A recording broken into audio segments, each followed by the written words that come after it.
Hello, and welcome to the Wild Wild West podcast. My name is Richie Riche of the MHRT Network, and I swear Captain is here for the draft. Hi, Mrs. Gibbons. How are you? See him? He's right there. You don't see him? Well, he lost some weight, and got camo on. Yeah, but Captain Jack is joining us for the stream here, guys. He is live from the Vegas, because who doesn't love the Vegas? But over here directly to my left or right, depending on which way you are facing your screen, is the one and only, the real Alex Gibbons. You can go ahead and catch his content over on Arrowhead Addict. You can also catch him quickly coming up again on season 2 of the Lightning Fast Fantasy Podcast. And no, I cannot say it any faster than that. Lightning fast. No, it's the second part you got to add to it. What the second one? Yeah. Directly down below here, we have Control Delete himself with the reset. Love the technical innuendo there, Robert, representing his Los Angeles Chargers. And then diagonally over that away. There he is. He took the camo off. Decided to take off the invisible cloak. We have the one and only Captain Jack representing the Las Vegas Raiders. So we're going to start off the show today. We only have 2 primary topics here because, man, there's a ton to talk about anyways, even with just those 2 topics. We're going to give you a little rundown on the AFC West, some additional things that took place after the draft for all of our teams. We obviously have news from the Denver Broncos. We got a little extra help there on the D-line. The Las Vegas Raiders signed a wide receiver, and obviously the tightest of the tight ends has now gotten a much larger bank account. Easy, Phil Simms. Yeah. Oh hell. So we got ahead and he got himself a fat new deal. Not an extension, as it was misreported originally, but a fat new deal. It's a raise. We'll call it a raise. Yeah, we'll call it a raise. So let's start off with you, Alex, and we'll get into Mr. Kelsey and his contract extension there, or we'll call it addition, extra bag. How's that? Yeah, there we go. The extra bag. Yeah, Kelsey signed a 2-year extra bag deal. I don't think the exact specifics of it have come out in terms of money, but I know he's like the highest paid tight end now. So they kind of reset the market, so to speak. But I think it was just a move that needed to be done. One, just with the kind of cuts the ties of any looming playoff or retirement conversations, and just, ensures like both Kelsey and Chris Jones, like those big extensions that they did, they kept the, core together to see it through. So good move. And then only other thing they've done is they re-signed Jack Cochran as well, who was a linebacker. You've got to sign Jack Cochran. Are you kidding me? My goodness. I mean, 3-time Super Bowl champ, Jack Cochran. He has a ring. 30 Raiders on there that got 3? No. Yeah, that have 3 rings? Yes, there's quite a few Raiders actively. No, not actively. There we go. But there are 3 Raiders. You know what? Hey, how about you let me talk about my team, and I'll let you talk about yours. I was talking about the dude you think that you had to sign. Get you a monologue here. That's why. Smug. Well, let's get into your Michael Gallup. That's such a good signing. No. 1 game in 8 years. But my God, let's hear how it's going to be great. Just another guy, dude. There we go. Just another guy. But you got to sign. There he is. What was the name of the guy that you had to sign? Travis Kelce. No. The guy you said, we had to sign this guy too. And I'm going to say, what was his name? That's not what I said they also signed Jack Cochran. There you go. Yeah, because you can't have the team without Jack Cochran. That's all I'm saying. No, you can't. All right, there we go. There's your Chiefs news. So right after the draft, almost immediately after the draft, it was announced the Denver Broncos traded not a 2026 6th round pick, for John Franklin Myers from the Jets. I thought that was a pretty solid move on behalf of the Broncos. It was clear based on the rumors and news that came out that it was based on his request to be traded from the team. At least it seemed that way. So the Jets were working out the details with suitors and teams. Some interesting stats with regards to Franklin Myers. In 2022, he had 5 sacks, and in 2023, he had 3.5 sacks. He also played out elements of his career, both we'll call it collegiately, on the edge. Sorry. So there's an earthquake in Vegas right now. Yeah, Earthquake. less boost. But with regards to Franklin Myers, he played a lot of his career on the edge. So he's got that rushing ability, the ability to get into the backfield. He's got certain kind of tools in his tool belt to get into the backfield. He will be paired alongside with Allen, who had a great season for us as the year went on with the Denver Broncos. And DJ Jones, by all accounts, as it stands right now, is going to be the starting nose or D tackle. So I think that's going to be a much better interior D line than I was originally expecting the Denver Broncos to be fielding this season. Don't mistake those comments for me being comfortable with my interior defensive line for my Denver Broncos, because that would also be a mistake. The issues really start to show and rear their ugly heads when you start looking at the depth, which is a horror show. And we'll just leave it at that. Well, there's another word, but I have kids present in the house. So when you look at kind of what we're looking at and all that kind of stuff, we have a good starting front there, and then we have a depth piece potentially that can come in on nose with a couple questions, or D tackle with a few question marks, and that's Wazirike, who I expect to be reinstated shortly into the NFL. See how his progression has gone, or if he's even makes the team. But by and large, D-line still a problem. Didn't really address it, or address it at all in the draft, if we're going to be honest. And so now the question will be, how are my Denver Broncos going to make up for that? I think that'll be a really interesting look into the season ahead. But I do think Franklin Myers is a great pickup for the Broncos, someone that we need on that D-line to help get some extra pressure. The big question is, how healthy can you remain as the season goes on? Okay. All right. I liked. We'll get into the draft a little bit more as we go on. But I liked. Believe it was your 4th round pick you made, a certain wide receiver. We'll get into that a little bit more, and also talking about your quarterback. As far as Chargers news goes, we really didn't do much apart from the draft, but that was probably the best draft I've ever seen them have in my existence as a fan. Shocker, it's the first year that Telesco's gone that we actually drafted good past the 4th round.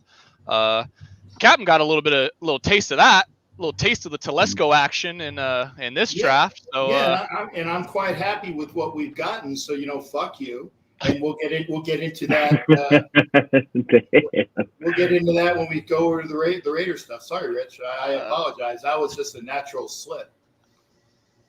Natural slip, Well, I think that was a Floridian slip, but you're in Vegas, so we can't even use that excuse anymore. No, that was just a slip. Yeah, talk about Gallup. So let's move on to the Las Vegas Raiders, since they actually made some signings and some moves after the draft. And let's talk about your newest addition there, Captain. Yeah, actually, and I think that we went over it when I was going through the process with Smug up top, that you had to have that one person. He said, and you guys signed up with Gal. Okay, we did need a receiver.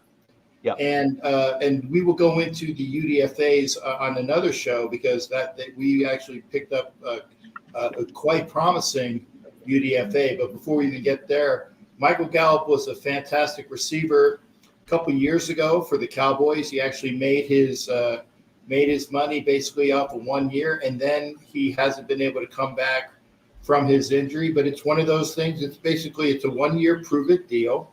And if he can get on the field and do any of those things that he did when he was that star performer with the Cowboys, it's quite a good deal for, a prove-it 1 year deal for a capable receiver, providing he can stay on the field. And that's the whole thing with Michael Gallup. So the draft was I was quite happy with the draft, although and I don't know, for those that do follow me on Facebook and Instagram, of course, when they have a hatchet piece talking anything negative about the Raiders, whose picture do they? Yeah, that was a great picture. It was from last year too. It was the NFL guy got that. It was on the NFL website, and it was a great picture. So they got a hatchet piece on the Raiders, and then they go through their file footage and like, what would be a really good picture to put, to show discontent about the Raiders. Oh, here's one from a Raider fan who's giving this. Usually the writer gets to pick it. Yeah, and again, I don't have any an NIL contract, but little cat photos everywhere. Here's the thing: it's like, so they talk crap. I caught myself that time. They talk crap about the Raiders, and then they go through the file footage, and it's been like the third or fourth time where they have a crap piece on the Raiders, and then of course my mug is up there, and so it appears like I am endorsing this load of crap, okay, that was on the screen.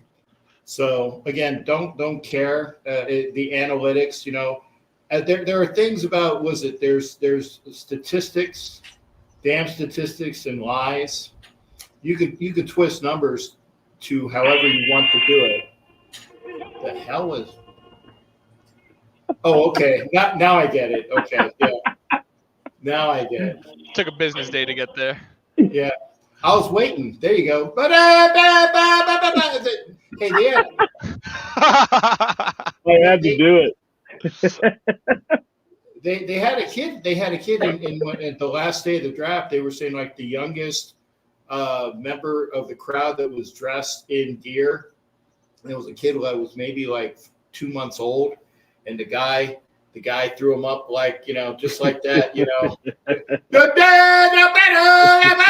don't know the words. Whatever. An iconic scene. I don't think anyone knows the words. That's the point. But they won. It gets the people going. There you go. But it was cool. No, Dad, I'm not complaining about pictures. It's just that I always seem to get the negative crap, from that. Again, when somebody was saying that, I'm not gonna lie, I laughed pretty hard when I read the headline. It was like worst draft ever, and it just whatever. Just good. I know that that's not how you feel. I'm just saying the optics of it were fun. Yeah, and again, I just thought at least the third time I can remember that there's a hatchet piece, and I'm the photo that was picked for it. But Rich DZ wants to know if that's a new child. What is that? Is that a shepherd? You're muted. Sorry, DZ. I'm a human. This is a dog. You have a lot of fur on you, though. I do. I'm north. You're Wolfman. I'm from up north. I am. You're like Michael J. Fox in that one movie. Yeah. So, anywho, you clearly need to return to some kind of biology class somewhere, and kind of like work on that. I did get a new puppy. This is Piper. That's a cute dog. Piper is an Australian Shepherd and Poodle cross, and as time goes on, in very short order, Piper will get much larger, and will no longer look like Simba as I hold her up on camera. You got to.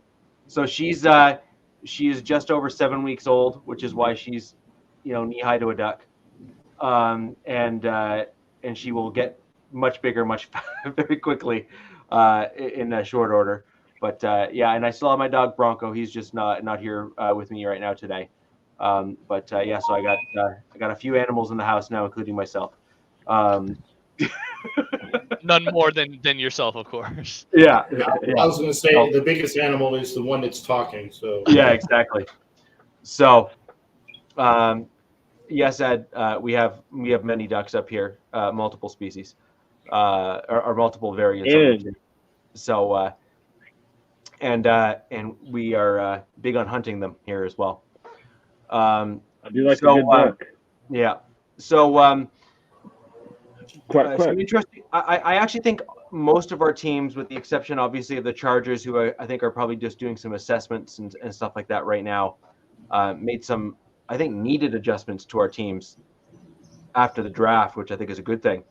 And so now the question is, what are we going to do from here? Alex, I'm going to throw to you in terms of talking about your draft for the Chiefs, getting your takes on it as a Super Bowl champs. I think it's going to be interesting to kind of see what you did, what you didn't do, etc., and go from there. Yeah. So, I mean, first things first, we definitely got the question answered of what they were prioritizing in terms of receiver or corner or offensive tackle. Seeing them move up 4 spots with the Bills, ironically. You guys have dirt on the Bills or something? Like, I don't know. They must have some bad picks for a B, and they're just like, "Hey, man, give me your picks," and he's like, "No," and then he's just like, "I'll post it." All right. And then the best. I mean, the GM from him, I heard him talk. He acted like they didn't value Worthy as high, and that may be the case, but I just don't. I don't get why, because it's not like the Chiefs really didn't give up. They didn't give up really anything. No, they didn't. They moved back, like 30 picks or like not 25 picks, to essentially move up 4 and get their guy. And part of me wondered when they did it, like who they thought was going to take him. I thought you guys were getting Cooper DeJean, honestly. That's who I thought you guys were trading up for. But whatever. I'm not mad about it. Deshaun, get it right. Sorry, Deshaun. Cooper DeJean. We'll see how Worthy, fits in first year, but I mean, he's got the athletic traits to, be a problem in the offense, and essentially gives them something they haven't had since they lost Tyreek. Assuming they can polish him into someone that puts out that kind of production. But I mean, the speed is obviously there, and I think it's exciting to see how they use him with Marquise Brown, and we'll see what happens with the Rashee Rice situation and Kadarius Toney. But I mean, exciting first round pick, and good to move up and get the guy they wanted without really sacrificing much of anything to get there. So pretty pumped about that one. Can we just touch base on that? So before the draft, there was a tremendous amount of speculation about what it would take to move up in this year's draft. Really all the way from pick 1, even down past pick, 14, 15, 16, so on and so forth, because some of the things that we didn't expect to happen, at least in that magnitude, happened. And some of the things that we were thinking might then occur never did. And so it was kind of weird how it all played out.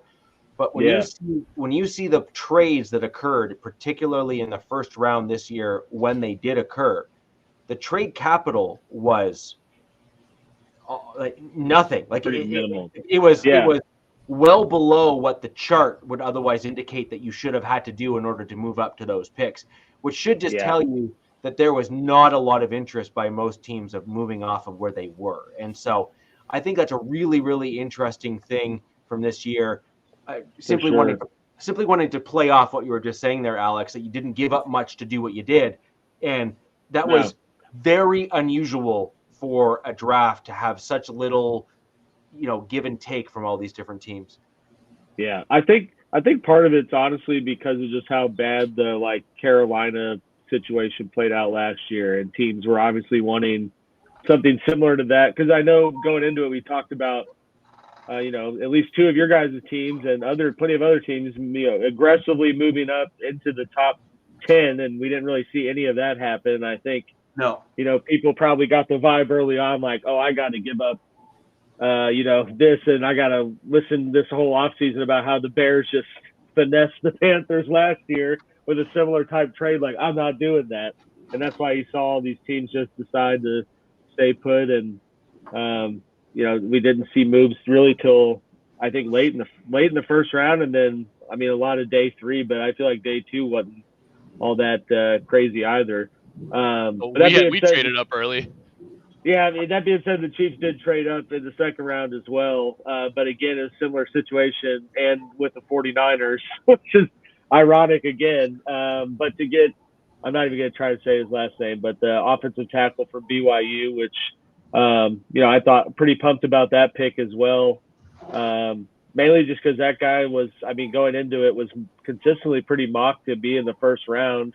And I think they got pretty good value getting him at 31. And, he has all the athletic traits. If you go watch his film, like he's got the traits to be a pretty good left tackle. It's just that there's a little bit of components of his game that's still pretty raw, but for where they got him and potentially locking up your left tackle for years to come, you can't be mad about that. And then just kind of, the rest of the Chiefs draft, I'd say, is pretty much just rounding out depth. And you could tell it was pretty big emphasis on just ensuring they had backup linemen and some backup secondary. I was pretty pumped about their third pick, which is Jared Wiley in the 4th round, who I've definitely mentioned on the show before. The tight end out of TCU, who was you might have taken him in the mock, didn't you? I believe I did. I thought you did, yeah. Yeah, he just has a similar backstory to Kelsey. Like, he was a high school QB. Actually threw to Quentin Johnston in high school. That was his QB in high school. And then they both went to TCU. Probably not. I saw one clip where he did. Oh, okay. Similar QB background going into tight end, perfect person to learn from in Kelsey. It'll be interesting to see how he responds to, I guess, coming in and being number 2. But exciting pick nonetheless. And, at least they spent a little earlier capital to get some backup into the tight end, replenish the tight end room, and potentially, secure the future if it pans out, learning from Kelsey. And then, like I said, the rest of the picks were pretty much just depth in the secondary. If you go look at all of them, they're all just like freak athletes. That's definitely Beach's MO. Like, just find me the most athletic dude, and I'll see if we can turn him into something. Like Jaden Hicks, pretty crazy athlete, safety, who they got in the 4th round. Hunter Narzad was Penn State lineman he's had snaps like pretty much everywhere. I think they listed him as a center, and then Chiefs Twitter was like, what the hell are they drafting a center for? But if you go look at his stats, he's literally, I think, started 5 games or more at every position across the line. So, quality depth piece to bring in and make up for losing Allegretti. And then Kamal Hayden, the corner from Tennessee, I think he would have actually been probably drafted higher had he stayed healthy all year. I believe I might have been an ACL, but he got hurt and pretty much like half the season. So, if you go watch his tape, he fits right into replacing Snead with how he plays. So we'll see if, that pans out. And then Holy Cross guard, KJ Hansen was the 7th round pick, but again, another freak offensive lineman who's played kind of across the line. Overall, got to be excited with how the Chiefs drafted with the holes that they had going into it. We're aggressive when they needed to be to answer getting receiver and getting the offensive tackle. And then, the board kind of fell their way to get, prospects so you can be excited about it at other positions of need. So pretty pumped about the draft overall. I would be too if I were you. Yeah, you guys had a great draft. Right. You just came off the Super Bowl. You backfilled positions. You added depth at other positions. I'd say overall, I'd be pretty darn happy if I was a Chiefs fan as well.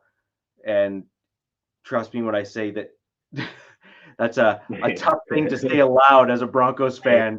You know, it's like I second that as a Chargers fan. yeah, it's like oh, don't know if I care for what just happened there, but hey, you knew a Chiefs pick was good when you were like, damn it. Yeah, exactly. Why? Why? Best was watching. There's like a stream on Twitter of some Bills guys, like they were kind of streaming while they're watching the draft, and they're like, "We got to go receiver here. We got to get." They like say Worthy or Mitchell, I think, and then they're like, "Oh, it's a trade," and then it shows them like change to Kansas City, and they're all like, just like, "What the F's going on? PTSD. Like, what are we doing?" Oh my God. But yeah, I guess kind of looking at my draft, because we had in essence similar first 2-round needs in terms of O-line and wide receiver. just flop. We went the flip way with it. And I gotta say, when we picked Joe Alt on day one, I was not thrilled. I was happy. I was not thrilled.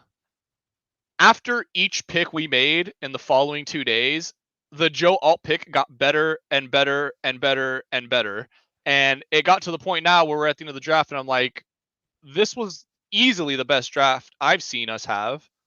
I can't remember, because we didn't reach for anybody insanely high. And by that, I mean like in the 3rd or 2nd round. And on top of that, we addressed positions of need while not having to reach. You took the best possible lineman in Joe Alt. That was a sensational pick. You got a 1st-round talent in Ladd McConkey, who is not going to play the same style as Keenan Allen, but has very similar Keenan Allen traits in that he's a fantastic route runner. But the one thing he doesn't have the one thing that he does have that Keenan didn't have is genuine speed. The dude ran a 4.39, which is easily going to be the best or the fastest wide receiver on our team. So like, it was with those 2 picks, I was already happy. And then, not gonna lie to you, I was part of my French. I was shitting bricks on day 3 or on day 2, because when it hurts. Yeah, when he went up there to announce and he said Jim Harbaugh got one of his guys, I was like, no way it's gonna be Blake Corum. No freaking way you're taking Blake Corum in the 3rd round. And it wasn't. It was Junior Colson, and that my mood changed from like borderline depression to instant gratification, because it was a huge position of need. He was easily the top-rated linebacker coming out of the draft, and you got him in the 3rd round. He's going to play the exact same system that he played in college. He's going to have the same DC, same head coach. They're probably going to give him the green dot, honestly, which is crazy to think as a rookie he's going to be calling the defense, but I think it makes he did just win national championship. Yeah, exactly. And I talked about this. I can't even remember how many episodes ago. I said there was one thing that we've never had on defense since Merriman, maybe, and it's that leader that he's going to rally the troops, the general of the defense. We've never had that, and Junior Colson can 100% say, or can 100%. Not. I mean, listen, man. I'm realistic. All right. I love my team, but I try to be as realistic as possible. But yeah, getting Colson in the 3rd. I mean, that's such an insane pick. That was easily my favorite pick of the entire draft. As much as I love Alt and McConkey, that Colson pick made the draft for me. And then, like you said, going into the later rounds, just getting more depth pieces. We went D-line with the 4th round pick, which I love. Got a SEC guy in Justin. I'm gonna totally botch that last name, so I'm not even gonna try to. But the DT out of Alabama, basically. Jabobi. Yeah, Eboygaby. But yeah, and then you go 2 cornerbacks back to back. There's back, baby. Welcome back. You go cornerback back to back in round 5 and round 6. I'm sorry, in back to back in round 5. I almost wish they would have just flipped those picks, because I actually like Cam Hart better than Tarheeb Steele. But we got both, so I'm not going to complain. And then, obviously our 7th round pick, great story of the draft, Brendan Rice. I thought that was a steal in a 7th round.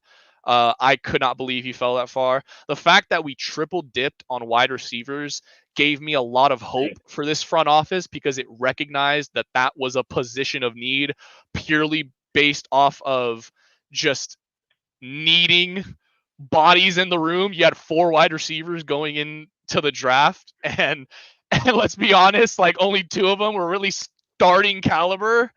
So, all in all, I gotta say this was probably one of the best drafts we've had in a long time. I'm very excited for the direction of this team, and I mean, a lot of these dudes are Harbaugh picks. Like it just makes so much sense that he takes some of these guys. I'm shocked he only took 2 Michigan guys. Well, I called it. Look, he's not gonna just draft all Michigan players. It's not happening. He's gonna take dudes I know. I'm just kidding. His guys, But the Cornelius Johnson pick, I like that one too. I like that pick a lot. I think similar. I mean, obviously knows what Harbaugh wants in a receiver, and Harbaugh knows what he's getting out of him. Pretty sick value. Yeah, exactly. So, I mean, yeah, I thought you guys had a really good draft. I know you and I talked, and I was definitely like, dude, why would they take Alt? But like you said, it definitely aged like fine wine. Yep. I messaged you, Robert, right away. Yeah, you did. And I know. And I felt I was like a counselor, someone who had to talk you off the ledge. Yeah. And I think you and all the other Chargers folks that reached out to me, I think I messaged a few Chargers people as well. Alex, you and I think messaged at the same time. Is you guys are completely when you guys picked Alt, everyone lost their mind because they immediately said, like, why would you X, Y, and Z? And what you're missing is Slater was an elite right tackle at the college ranks. Mm-hmm. And in fact, he projected to be a better right tackle in the NFL level than he did a left tackle. Yeah. Now, you lucked out, and the dude turned out to be ambidextrous. Okay? Yeah. You. High five. Lucky us. Yeah, good for you. Amphibian.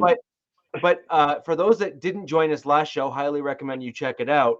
And by the way, if you want to hear a lineman actually talk about this, Orlando Franklin has been on several podcasts. He was the right tackle for the Denver Broncos.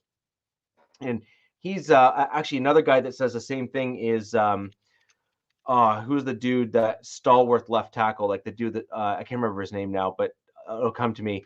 Cleveland. Joe Thomas.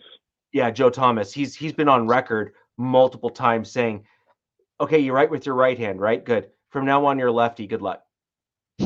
That's literally how he kind of tells you kind of what it's like to kind of go from left to right tackle. Right.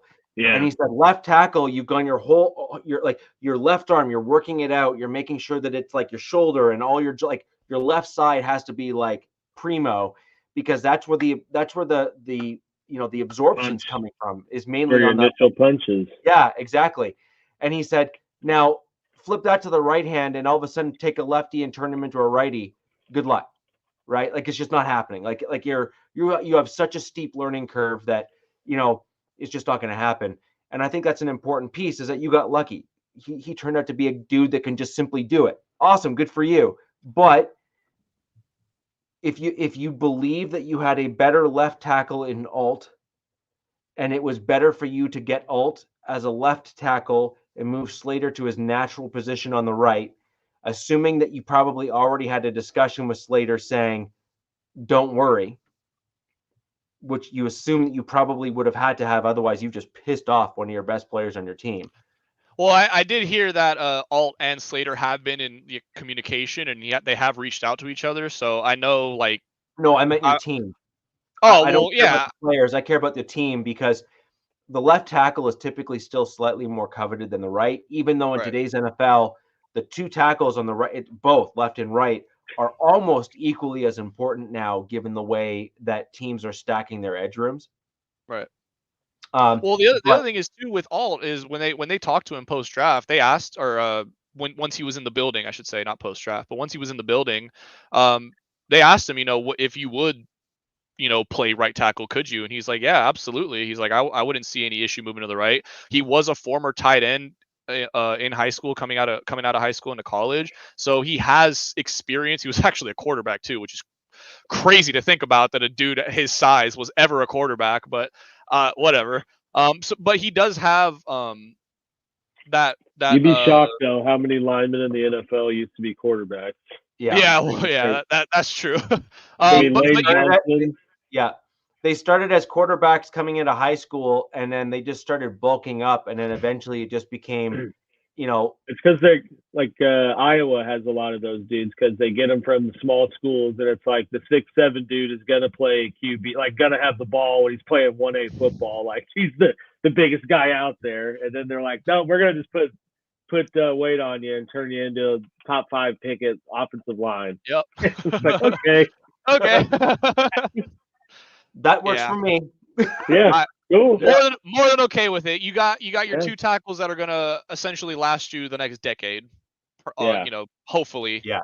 Injuries aside, which is what you want. Herbert was pressured, and since Herbert has been in the league, I'm pretty sure the dude's been pressured. That was good. You are correct. But Herbert's been pressured 828 times, which is second most in the league since being drafted. And there's a reason, like NFL or Chargers fans forget, like the dude had 3 major injuries in the last 2 years. One ended his season, and the other one, he pretty much hampered him for the entire season. So it's like, I understand, like, now looking back on it, obviously the day of, I was like, damn. But looking back on it now, after the entire draft, it's like that was the smart pick. That was the right pick, and I'm glad that they made it now after the fact. I'm very much looking forward to seeing these guys in action. You know what? Do you know what my only comment was? Is that I said, my first comment when I saw it was, "You bastards." Yeah. and then I said, although I'm not sure I would have gone that position. And the reason why that I said that the way that I did and how I organized it in my head was, you guys desperately need a top tier, long-term, like fantastic center that can kind of come up with Herbert. Herbert's not going anywhere, like unless he has some catastrophic injury, right? So he's going to be your quarterback, and that's just that, right? So fine, fair enough. But you need that center. You saw A versus B. You saw your team with a center and without a center. And let's just be honest, you got a top 5 pick because you didn't have a center, right? It is just that simple. And so, because we had a terrible head coach. You combine the two, right? You need a center on the offensive line who's the quarterback of the offensive line in many regards. And then you had an offensive, or a head coach rather, who couldn't tell a hole in the ground from his ass. And so, like, that's a problem, right? And so, in my opinion, I think what you need to do is you probably, in my opinion, could have gone that top JP JPJ.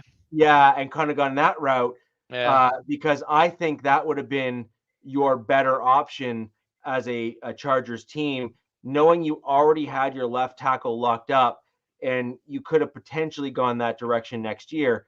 That being said, though, having locked up those 2 premium positions and getting the right tackle on a rookie deal, your left tackle on a rookie deal, and then moving your stalwart kind of dude that's going to be a staple, I think, on your team in Slater for the foreseeable future on at least a 5th-year option plus an extension, which I think is inevitable.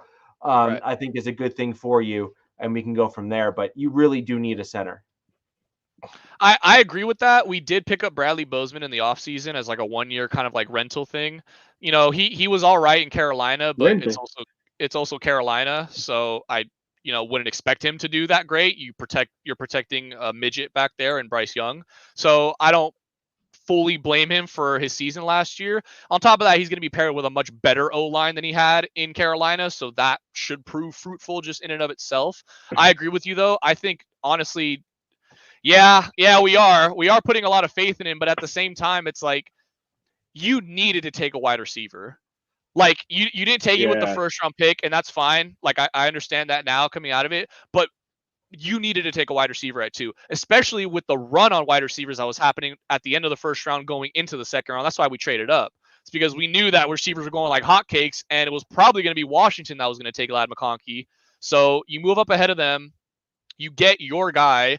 And the thing I love about it, though, is had this been Telesco, he would have reached for a position of need that wasn't wide receiver. He would have gone somewhere completely different, and it might have worked out because of the way the draft went with all those QBs going early, with all those offensive players going early. Yeah, he probably would have taken Dijon, exactly, which I would have been fine with. But at the same time, you need a wide receiver. Like Herbert is going to be throwing the ball, and Harbaugh said it best. You're not, or I think it might have been Ortiz. You're not planning for Herbert to throw at in 2nd and 10. You're planning him to throw in 2nd and 5 to finally give him a run game that could actually produce something on first downs versus putting you behind the sticks every time and having Herbert play hero ball. I have one question for your draft, because I think the Chargers draft was kind of one of the more interesting ones for me. And that is the tight end position. Oh, yes. So we've kind of spoken to Alex, and Alex extended out Travis Kelce, highest paid tight end in the league now. Great, fantastic. So likely we're going to be seeing a lot of T Swift and Kelce at games now, because the NFL are just cash whores, and that's just kind of the way they are. So fine, fair enough. But, John, the same Bosa you say keeps getting injured, bro. Get out of here. You just keep contradicting yourself. Just stop. Just stop. The problem I think you guys are having is the direction of the league in terms of where they're going, and the fact that you still don't have an answer for that cheat code, if you will. And that is someone like a Kelce. You're not going to get a Kelce because he is a unique player, as much as we all may want to not admit it, but he is a unique player. But you need a guy like a Kelce. You need a size speed mismatch that also has basically has hands to catch the ball. And Herbert's a taller dude. He's used to taller wide receivers, and getting a bigger tight end to kind of cover that middle of the field. Who was it? We had Theo Johnson. We had Big E. He was actually making a really good point, and that was that they felt that your wide receiver pick was going to be kind of like a Wes Welker type dude, and that's great. But the problem is that a Wes Welker style player is at a wide receiver position is actually going the way of the dodo at the NFL level. What you're seeing instead are these 6'4", 6'5", 220 to 230 pound DK Metcalf. Yeah, like DJ Metcalf. Or you're getting a dude like a Travis Kelce, or insert other tight end who is similarly sized, like a Kittle, for example, playing that spot, who's basically eating up those middle linebackers because they're taller and faster. So I feel that you guys don't necessarily have an answer for that direction that the NFL is clearly going in. I mean, I will say I know you're comparing him to like Wes Welker, but he's more than just, create separation, catch the ball, go down. Like the dude has genuine getaway speed and that's something the Chargers have not had. The Chargers have not had that breakaway speed from really anybody of their receiving core. It's always been like you look at the Dolphins, and you look at the Dolphins, and you look at Tua and Waddle and that track star wide receivers they have, where Tua doesn't got to do much. Tua's like, all right, cool, 15, 10-yard pass, and let them do the rest. And they'll take it upfield 20, 30, 40, 50 yards for a touchdown. And that's something that Herbert has never had the pleasure, I guess, of having on his team. It's always been him having to drive constantly down the field, pretty much where he puts the ball in his receiver's hands. That's where they're going to catch it, and that's where they're going to go down. Yeah, I agree. I agree. So, with regards to the Broncos draft, kind of moving on to my team here, and then Captain will close out the group here with the Raiders draft, because I actually have I want to spend some time on the Raiders draft as well, because I think it had some really interesting picks. I really do. So I have a few interesting takes on the Broncos draft, which I assume you expect nothing more from me in terms of how I analyze my own team. Oh yeah. So a bit of a hot take. If there's that little button that Coach has, that would be the time to play it now. Little air horn, little air horn action. So if you listen closely, and I mean actually listen to the presser that came from the two Peytons,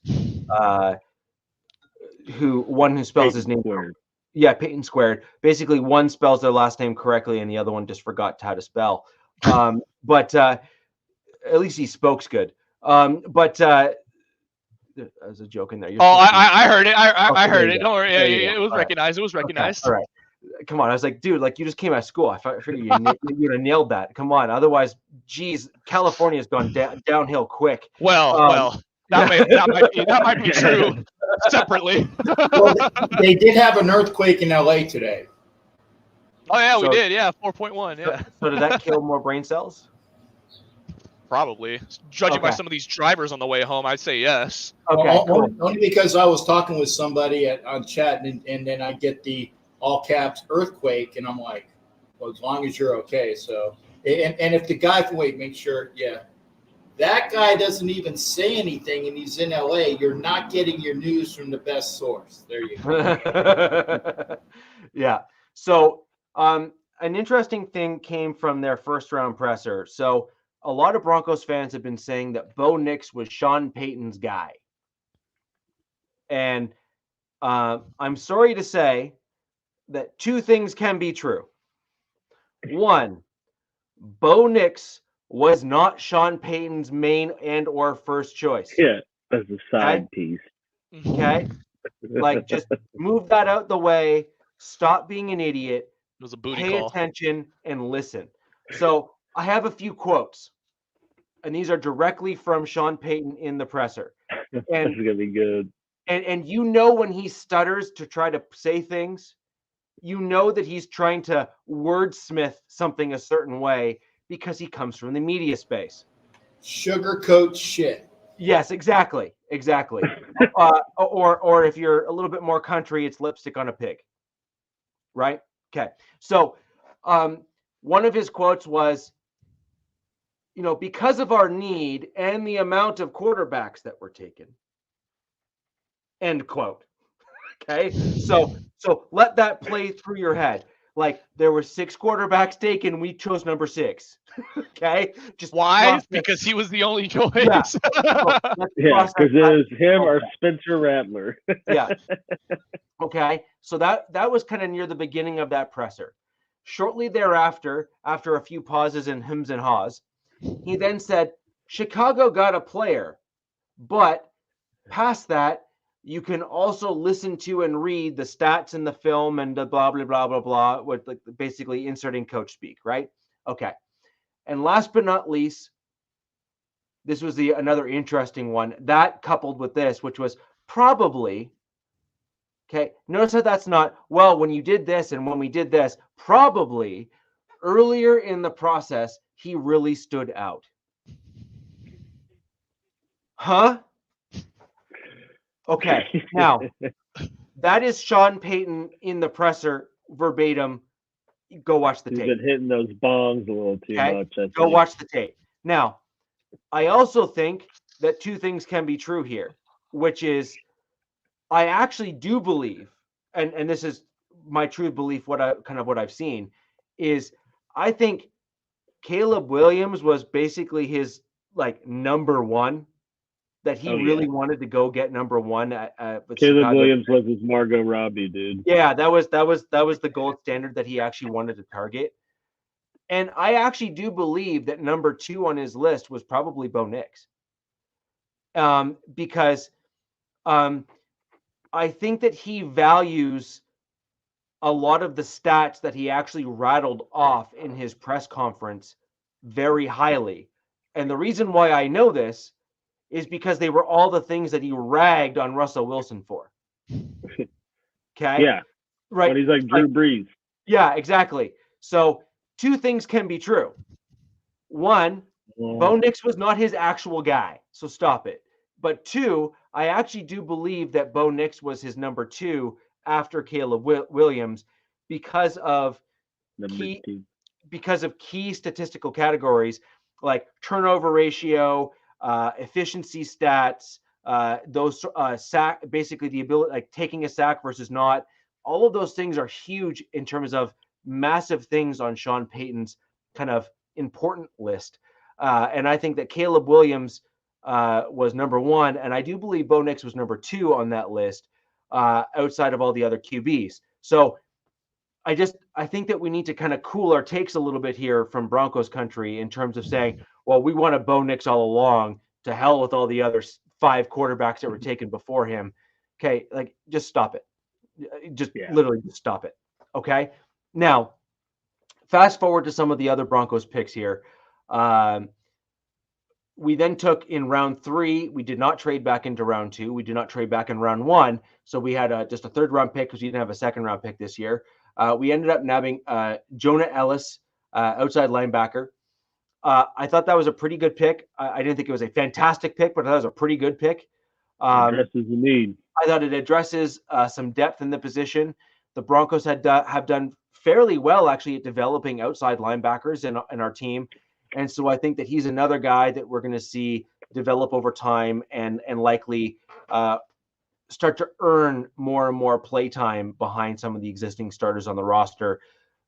If I had to peg something, probably mid to late season, we'll start to see him into the rotation pretty regularly. And then by the end of the year, likely start to, almost start for the Broncos on the outside linebacker group. And that's kind of where I have him predicted in terms of kind of where he's going to slot on the team. Looking into round 4, where we traded up to get Monsieur Troy Franklin, who is Bo Nix's number 1 weapon. And obviously, if you saw the Bo Nix Franklin FaceTime chat, they are certainly friendly. And that's a good thing. That was one pick that I was indifferent on. I would say neutral. And I know a lot of Broncos country was like, you need to go get Troy now. And I was like, why? Like, why? Good value.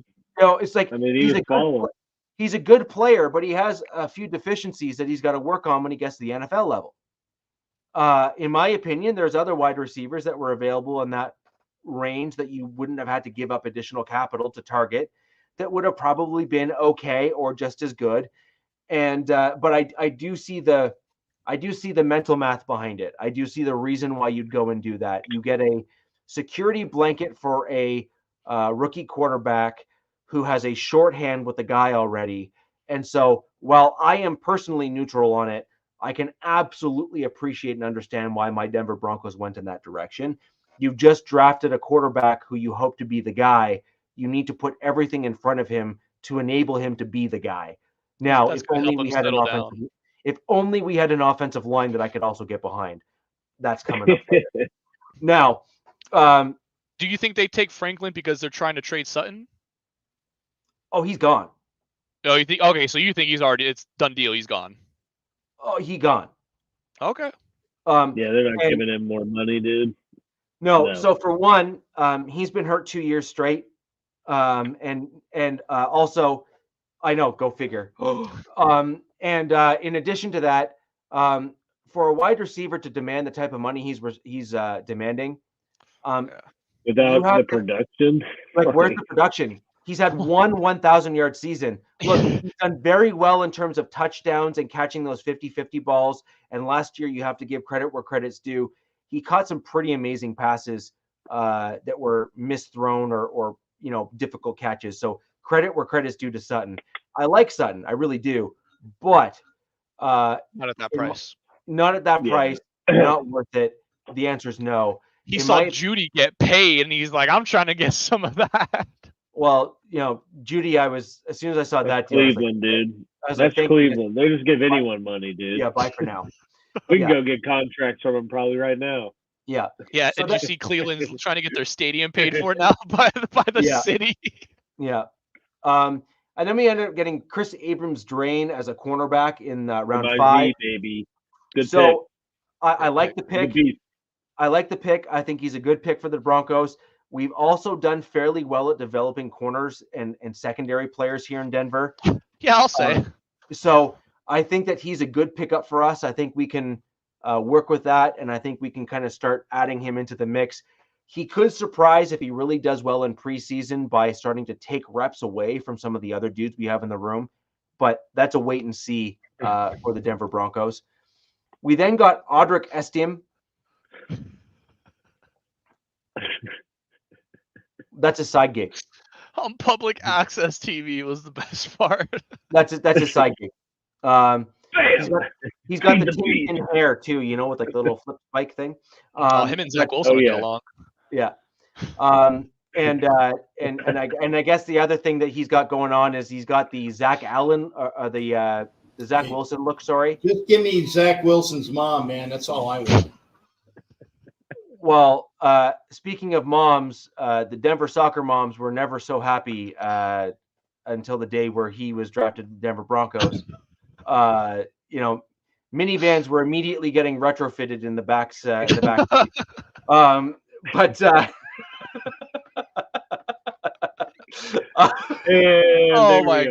Going down the hill. Yeah. So.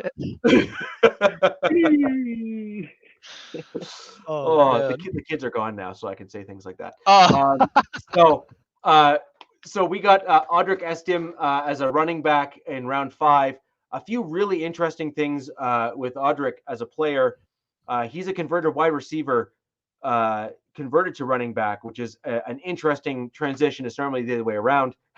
Where Richie, that's the kid out of Notre Dame, correct? I believe so. Yeah. Yeah.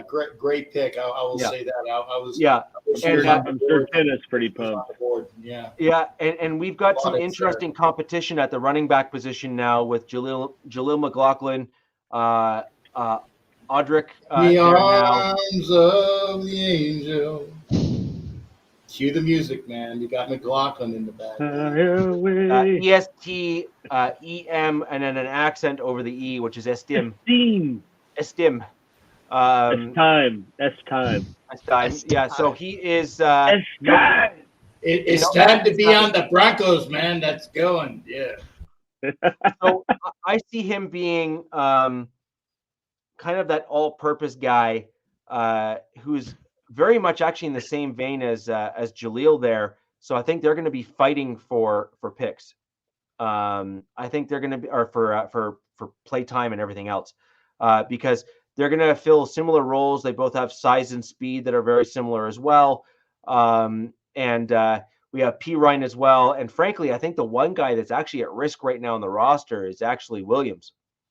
That's what I was about to say, because it'll be interesting because McLaughlin and this guy are both Peyton draft picks where Williams wasn't. And while I've always been a big Javonte Williams fan, but biggest asset's availability, and he's either not available or underperforming when he is. So it'll be interesting to see how Peyton, picks, how he gives his guys a little more opportunity, because I think he will. Yeah, well, the Williams had his shot last year to bounce back, and he didn't do it. And so then you start to wonder. Hurt me in fantasy, dude. Is that a mental issue where he was just like, I was hurt and now I can't do it? Or was that I literally just can't do it? Yeah. He tore his ACL, right? He tore everything. Yeah. Dude, that entire leg is. I mean, it's such a hard thing to come back from. Like, mentally, you could be just so jacked up about the whole process of that. Like, look at Derrick Rose, dude. Prime example. Biggest what he just never came back. But then look at Adrian Peterson. He tore his ACL like 5 times. He's like, just fix it. I got another 2K in these things. She's like, oh, torn ACL. Yeah, here's an MVP season. Yeah. But not like, look, let's be honest, like in a high contact and high collision position like running back, Adrian Peterson was a rare air player in terms of being able to come back from something like that. Now, interestingly enough, guys, you'll recall our mock draft. I selected Devon Vale to my Denver Broncos. And I had a reason for it, actually, when I did him. I selected him as a mock, not just because he was available when I was picking, but because he has that interesting mix between size and speed. He also has your pick for you, right? Pardon me? No. I get it. No. It was like the computer picked for him in the actual draft too. Like, Fuaga. Yeah. No, I'm kidding. Yeah. Sorry. Yeah. So Devon Vale is exactly the type of player that I see my Denver Broncos going for, and he's also a guy that I believe you're going to start at like, 7th on the depth chart, and then he's going to start climbing the depth chart because of his style and type of play. I think he's going to start supplanting guys that you'd expect to him not supplant, and I think he's got some unique talent. I also think he has maturity because he is older than many of the guys on the roster, and he knows that this is his shot. He probably has very clear vision from what I've been reading up in terms of, I have a window, I need to capitalize, and that's that. So anyways, that is a target. Yeah. There's your Sutton replacement right there, dude. Well, that's exactly it. And you also have to remember you got 40. I'm trying to pull up his 40. I'm trying to see what that was. It was like 4.47. Oh yeah, okay. So pretty good. Yeah, pretty like he's good. not slow, but he's not lightning fast. He's in that like perfect, above average, but not crap kind of zone. He'll right? beat some guys, but also get beat sometimes. Yeah. And I actually prefer players like that because they've had to develop skills where guys like Tyreek Hill, who is just so bloody fast, he was just like, I'll run past you, peace out. But the problem is that those guys are always coin flips, those speed guys, the super fast guys, because they either come to the NFL and do what Tyreek did, which was, I need to learn, or they just say, I'm so fast, who cares? And obviously Tyreek turned into the former, not the latter. But a guy who is in that ilk, who is not super quick and needs to actually do things, they learn skills, they learn technique, they learn how to run routes, they learn all of those things because they need to. Robert, I look to Keenan Allen, for example, as a good example. I was just going to mention him as well. Yep. Example of that. He was in that sweet spot. He wasn't super fast. He was kind of bigger, but he had to learn all of the skills if he ever wanted to succeed. And I see Vale as kind of a guy who fits in. He's not going to be Keenan Allen good, at least not yet, obviously. But he could absolutely turn into that. He could. And then and again, Biggie, I agree. I don't believe they're going to move him to tight end simply because he doesn't have the overall mass to move to tight end. I believe that they're going to use him. He doesn't have the ass for tight end. Yes, he doesn't have the tight end, if you know what I mean, to make it into that position. You're going to convert him to a wide receiver, maybe? Well, no, he's already a wideout. So he has a wide out, and you're trying to get him to a tight end. Yeah, well, that's what Big E's wanting. I have no idea why he's all into tight ends, but hey, it is what it is. But with regards to Vale, I do see him being a slot guy and maybe like a fourth option in some packages. And just again, for the Broncos fans that are here on the podcast, and for all of the others who just kind of don't know the Broncos roster as well as I do and others, Jalen Virgil is another guy that you have to pay attention to for my Denver Broncos. He's 6'1" and is lightning fast, and he got hurt last year in early parts of camp. I believe that Sean Payton had big plans for him, and he had to change his offense when he went down. I truly believe that Virgil's a guy that we're going to start seeing a ton of playing time for. For those who may not remember him. At the very end of Wilson's first year, he was one of the last wideouts that he threw a touchdown pass to, and he's the guy that just burnt past the entire team for that last touchdown of the season for Wilson. Not last season, the season before, when Russell Wilson sucked, even worse. And then Waller might be retiring, Patriot. Yeah.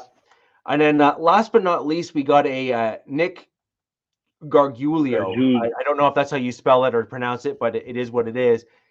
He is an interior offensive lineman projected to end up as a guard. I've heard great things about him and his work ethic in terms of size, strength, and all indications are that he will project very well to the NFL. I see him as a practice squad depth piece for my Denver Broncos.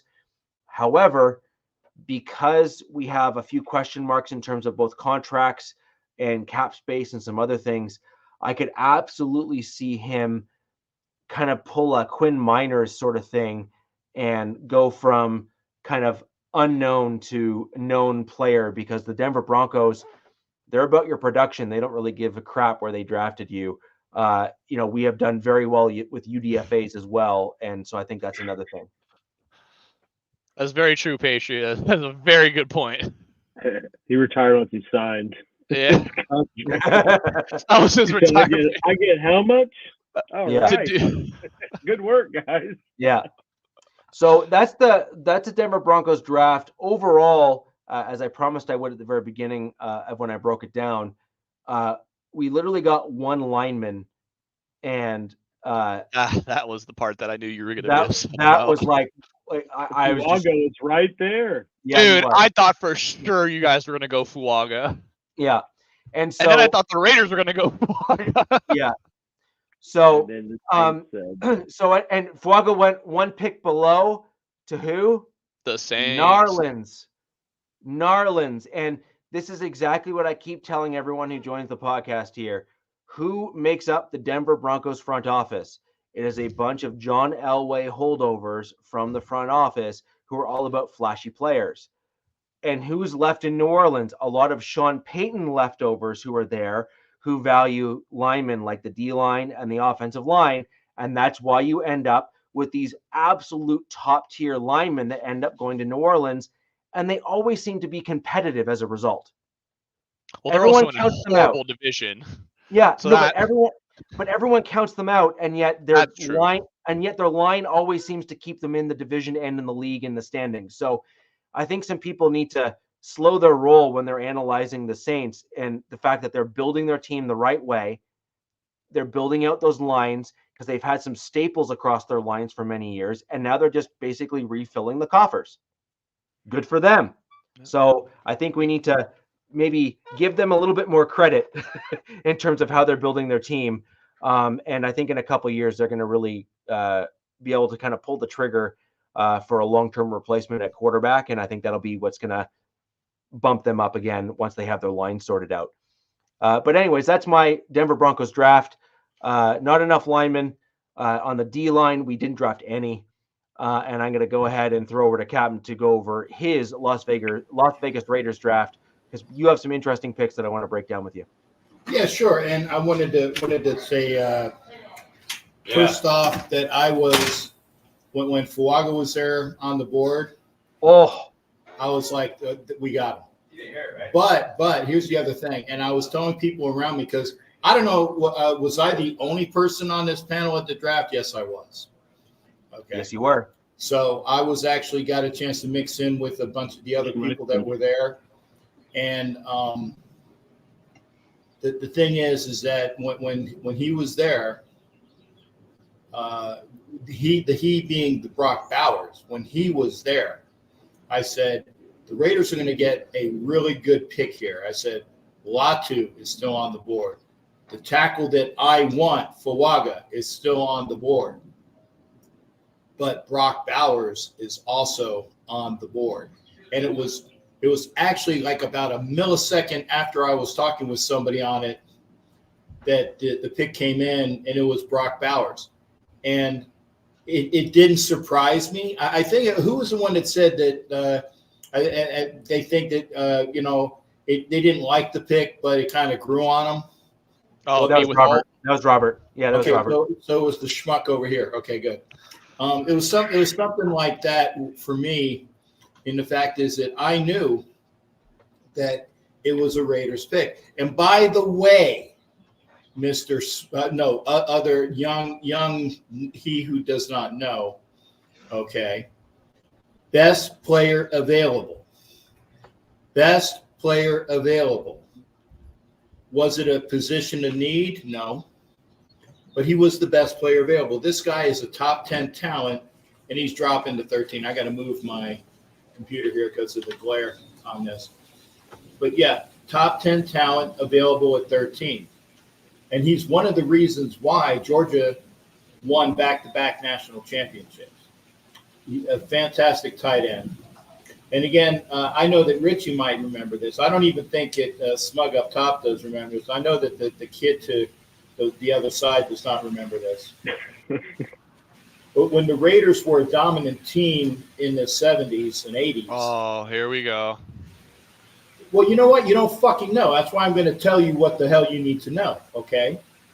When they were a dominant team in the 70s and the 80s, they ran 2 tight end sets with a Hall of Famer, okay, in Dave Casper, and a person that should be in the Hall of Fame by the name of Ray Chester. 2 tight ends that were there to catch the passes, and it was like, who are you going to cover? Who are you going to take? And they were always open for the Raiders because they also had, a guy by the name of Cliff Branch, who should be in the Hall of Fame, and actually now is. And then you had Freddie B on the other side. So it was all of that might at those positions when you had 2 tight end sets. I said it, and I will go back on it. It was the tape. I wanted Fuaga, and I'm not backing off on that. I did wanted Fuaga, and he went the very next pick at 14 to the Saints, which Richie has stated that. But the point is, you have a talent of his caliber still on the board, and you took him. And you say, well, Tom Telesco screwed up again. No, Tom Telesco let the draft come to him. And I'm looking at the Raider draft picks here. And I'm going into the 6th round.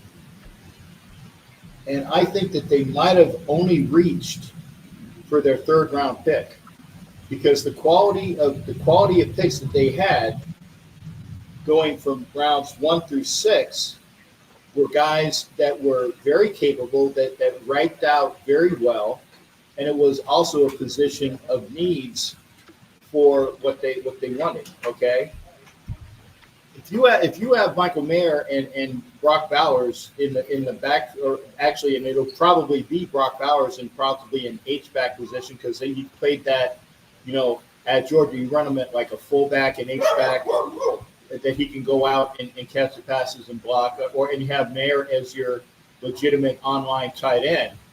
Okay, it's an amazing thing. The offensive firepower that the Raiders are going to have, because their defense was pretty damn good last year. They were top 5 defense by the end of the year. Yeah, good on you. I'm going to get to that there, Georgia. That was the guy I think they reached on. Yeah. Okay. So, because I have a question for you. Before, is it about Bowers, or because I want to go to the best pick of the draft? No, it's about Bowers. Okay. So, I'm going to touch on your Raiders history lesson there. So glad he got us his house in Jamaica. Yeah. I don't know if you heard.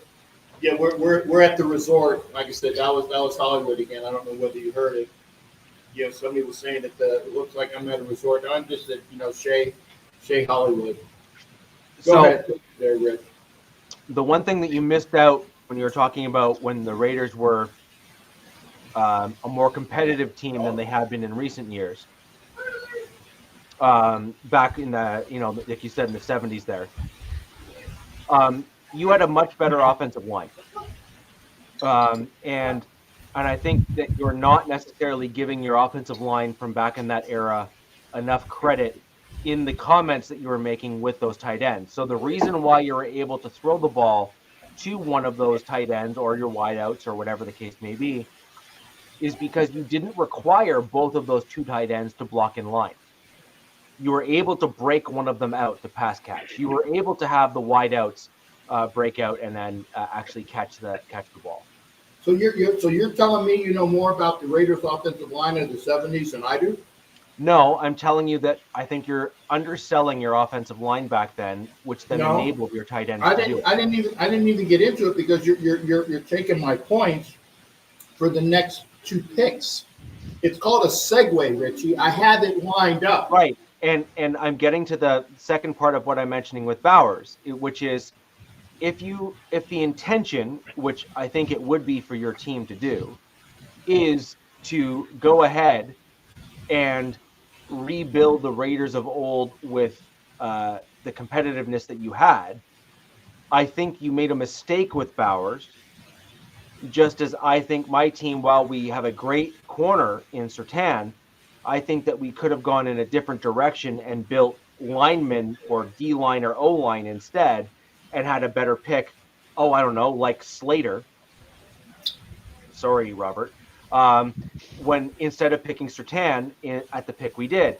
And what I'm going with that is I actually think Fuaga would have been a better pick for you or JPJ at pick 13 to fill out that offensive line, afford your young quarterback either this year or one that you pick in future years to get a solid offensive line in front of them, which then would allow them to throw the ball downfield and then make a guy like Bowers not needed. Yeah, I'm with Rich on this one. I think if you're going to try to protect your quarterback and you're rocking with AOC 4, I mean, even if you're rocking with Minshew had a pretty damn good O-line in Indianapolis, and that's why he was able to basically put them within a play of making the playoffs. If you guys would have had Fuaga and JPJ, man, that would have been a draft. Okay, well, and as people have said in here, I seem to recall that the Raiders' second-round pick and the best pick that the Raiders got in this year's draft was a guy by the name of Jackson Powers Johnson. Yep. In the second round. Not in the first round, in the second round. So you're talking about, well, you should have maybe had to we got him in the second round. Again, I was hearing all of this from people that think they know. And again, you know a lot about your team, but you don't know all the ins and outs of everybody's team. And I don't presume that I know that, you know, what Harbaugh is doing, because I don't even think he knows what he's doing at times. You got Andy Reid doing his stuff, and you got Peyton, like I said, who's talking coach speak. And I want to thank the Atlanta Falcons and the Denver Broncos for taking care of things that we probably would have made a stupid choice. You would have. Overreaching for a quarterback by the name of Michael Penix and then Bo Nix, okay? Because that was what everybody was, the Raiders need Penix at 13. Raiders need Penix at 13. No, we don't.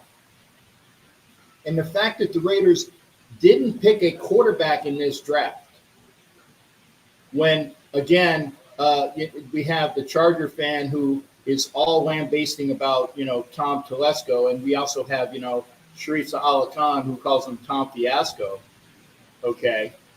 Again, you're talking about stuff. Let's see what the hell this draft entails. Because, again, you have Jackson Powers Johnson coming in at guard. He's going to start this year. He's going to be a mauler, okay? The guy that I think we reached on was DJ Glaze out of Maryland, and I think he's probably going to be better fitted to either being a swing tackle or a big guard, because he's a behemoth. I agree. You guys keep talking about the Raiders' offensive line, but I seem to think that Colton Miller's our left tackle. I like the fact that Mumford is going to be the right tackle this year if it's not Dalton Wagner. Because, again, people forget about Dalton Wagner, that you can't teach height. You can't teach aggressiveness. and he's going to be a part of this mix. So you keep forgetting about the other pieces. And that's what I said.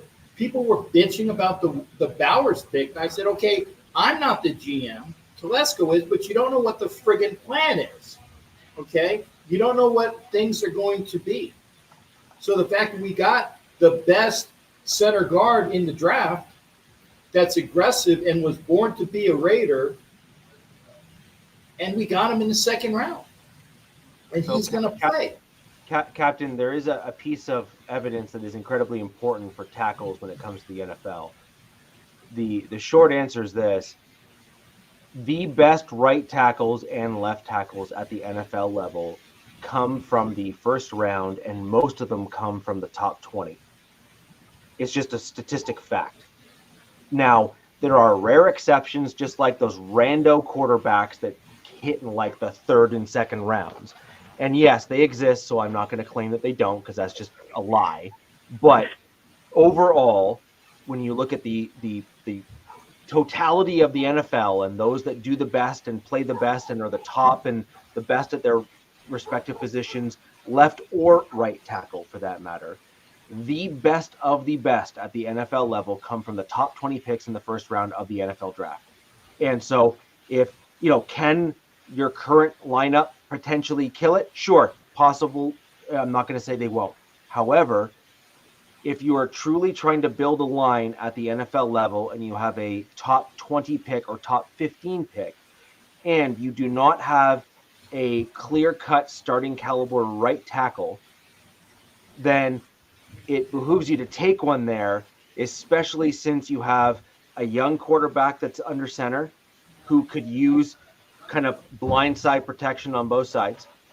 And that also helps you set the edge for your run game, which is another underrated piece. And yes, you can run 2 tight end sets. However, you need to have either flanking tight ends, or you need to have a really solid inline blocking tight end that can traverse both sides and block using left and right hands. Typically, even at the tight end position, while they're generally pretty ambidextrous, they're typically stronger right side or left side, one versus the other. It's just the way that works. We'll see how you do. We'll see how you do. Again, we will know. We will know when the season comes out and into next season. Okay, if it's been fixed. I really like what we have on our roster right now. Okay, they didn't end up calling me. Tom Telesco did not have my number. Okay, Champ, his assistant, did not have my number. None of the Raiders front office has my number. But point is, all I'm hearing is this, and let's see what it plays out. Because again, as I said, the only person I think that might have been a reach was Glaze in the third round, because I think he's gonna project to be a guard. That's just my opinion. Okay, so we ended up getting possibly 2 guards or a swing tackle. I like the fact that the Raiders, since we're going to go through the rest of the picks, DeCamarion Richardson is big, strong, fast, and is one of those cornerbacks that will project out. And we needed a big, strong, fast cornerback opposite Jack Johnson, who's big, strong, and fast. The jury's still out on DeCorian Bennett. He's going to be a second-year player. Yeah, we'll see if he pops in. We got one of the best slot receivers in Hobbs, so they ended up getting another corner, which is what they needed. And by the way, I don't have a lot to say about the kid that we picked up in the 7th round, Devonshire out of Pitt. Just another guy. But just another guys are people like the best running back that the Broncos ever had was just another guy. We'll see what we got with that. So I'm very happy that they actually drafted a linebacker, because they've addressed the need that the Raiders have had a need for a real no-shit linebacker for the longest of times, because they've been using guys that were either tweeners or they were big defensive linemen that they tried to make linebackers, and I don't even go through with that fiasco. Okay, But Eichenberg is a Big Ten product that all he does is tackle. And he was actually slated to be a first rounder last year, and he did another year, and I guess he dropped or whatever. But all the kid can do is Tackling machine. tackle.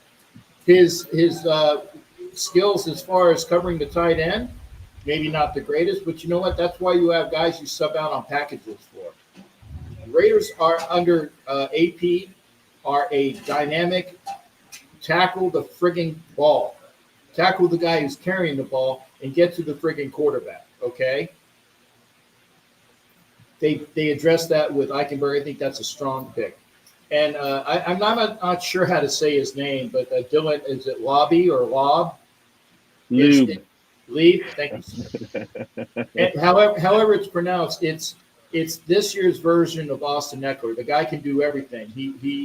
He's a gadget guy with a strong heart and do everything. Run, kick, return, punt, return, special teams, gadget plays. He's of that mold. Okay. And he was a fantastic pick where he was. Don't have a lot to say, like I said, about Trey Taylor, kids from the Air Force Academy. So I have to see, even if he has the. He's related to Ed Reed, too. Did you know that? Who? Trey Taylor? Yeah. Well, there you go. He's got some good lineage there. Okay, thanks for that. But the issue with being an Air Force guy is that you have to deal with the constraints of his military service. So we'll see how that goes. Sometimes they cut you loose, or they put you in a position. Hey, by the way, I'm here at the Chateau La Hollywood, and they have an Air Force base right up the street. Just saying, they did it when the Raiders had Napoleon McCallum, when they were in Los Angeles. And where'd they put McCallum? They put him in San Diego, or actually, I take it back. They put him in Long Beach. On a ship in Long Beach, and all he did was drive to practices, and he was good to go. So he was able to do that. If the kid has a Taylor lineage, good for him. He has a good football IQ. And again, a safety, just like Ed Reed. I've heard good things about him, but I would be remiss in saying I know everything about all these guys. For people that don't know, like I said, I'm still on my road trip. And I will be on my road trip for another probably 3 weeks before I even get home. So, I'm trying to make sure I don't miss shows. So, apologies there, but I do what I can to keep up on what's going on. But sorry, folks, when you're on the road and you've gone from the East Coast to the West Coast, and the halftime was going to the draft out of Vegas. There you go. But and thanks, DZ. Like I said, I'm going to be driving, and I'll eventually get home. But it's one of those things that we won't know. And again, you guys have said, well, they should have took for. I said they should have took Fuaga, but you know what? I'm not the general manager. And if they have a plan in place where they think that Wagner or Mumford is going to be their right tackle, and he pans out, who's me to say that I know better than what they have projected out? And Mumford was an invaluable piece out of Ohio State. And Wagner is big as a house out of Arkansas, and you can't teach size and aggression. So we don't know what the plan is. So if you get a guy like Bowers, and you get the best interior offensive lineman in the second round, I'm all for it, guys. Again, let's see what it does and what it plays out on paper. Because as far as I'm concerned, I remember who the last person. Rob, you need to watch some football too. I don't know what he's saying. I don't know what he's talking to you about, but you need to watch some football too. Okay. He's claiming that Crosby is not scared of Slater, even though every time he faces him, he runs to the other side of the line because he knows he can't beat him, and he just has to feast on Pipkins all the time. Well, now he can't do that with Alt at the other tackles position. So we'll see how good Max Crosby really does against us this year. Okay. Well, all I care about is who wins the game. Okay. All I care about is who wins the game. Just win. You won't have Easton Stick to be the opposing quarterback to face, so enjoy that win you had last year. You know what? Get ready for the 7-second delay, Rob.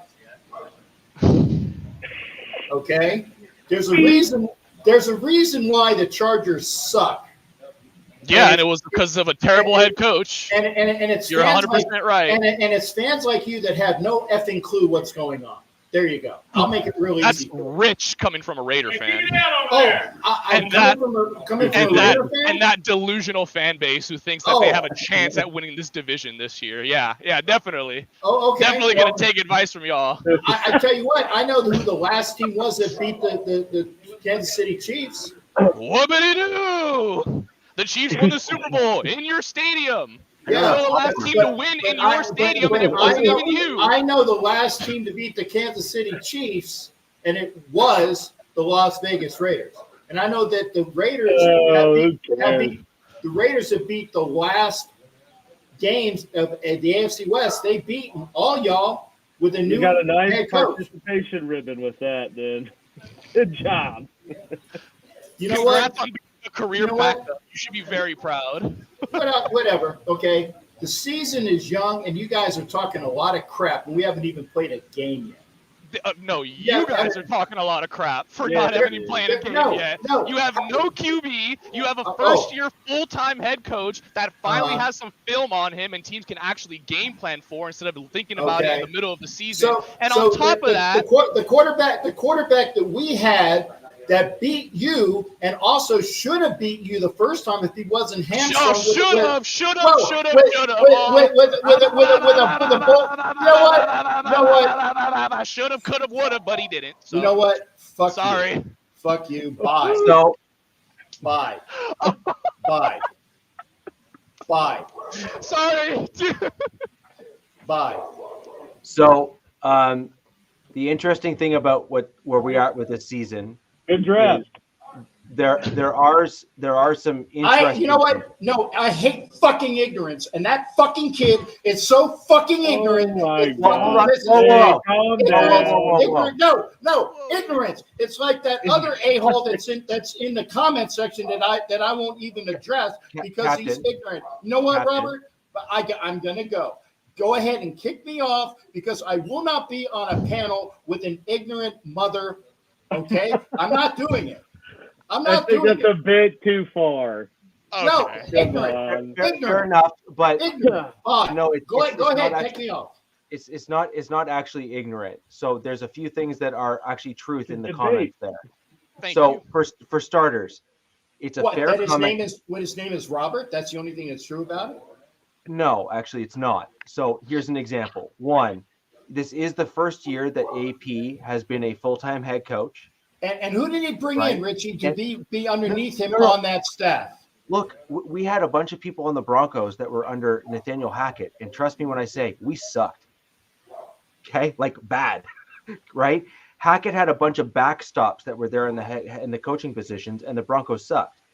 It is also true that AP is now in his rounding after his 8 or 9 games or whatever when he was there as a head coach, where teams now have film on the way he was playing. Now, it's also true that he may adapt his game coming up this season where he's not going to employ the same playbook and he might change things up as well. There was no playbook. It was friggin' McDaniels' bullshit playbook at offense, which is why we lost game. So you want to use your head coaching excuse, but when I use that excuse saying that Brandon Staley gave up the most points ever in 3 years while Justin Herbert scored the most points ever in that same time frame, you want to say, oh, well Herbert's a choker. Oh, well, but you don't want to use the head coaching excuse. I never said Herbert was a choker, so look at the fucking tape, asshole. I'm talking about your fan base in the comments that he is. Talk to me, asshole. Okay, I am talking to you.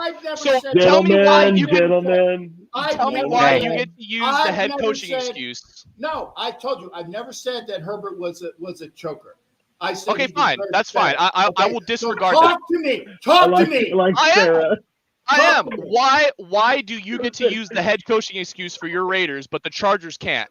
Just tell me that. I just want to hear. Respect. In And what respect? I just gave it to you in what respect? Are you deaf? I just told you that Brandon Staley literally led the worst defense in the NFL for 3 consecutive years with Herbert on a rookie contract and wasted any potential that we had of actually doing something under a You know rookie what? contract. I So tell please you what, tell me. bro. So please tell me. Tell you what. Why don't you get your effing team together and actually have a team that's worthwhile and come talk to me about it? And by the way, I will be in LA. Hearing a to whole see lot of that nothing. game. I will a whole lot of. Oh, is that the takeover? You know what? That's a Telling takeover. telling You know, my team to get Bye. better. Tell my team to Bye. get better. That's a Bye. great argument. Bye. That's a great Rich, football argument. Rich, gotta go. I can't stand any fucking ignorance from that asshole anymore. Gotta go. Oh, come on. No. No. Bye. I'm gone. I got better shit to do. I'm on vacation.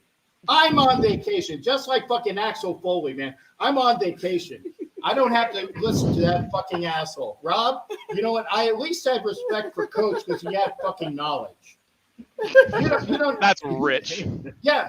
I don't have any knowledge? Is this what you're I saying? am literally talking to you about head coaches, and you're saying we And just I'm need your team to get better.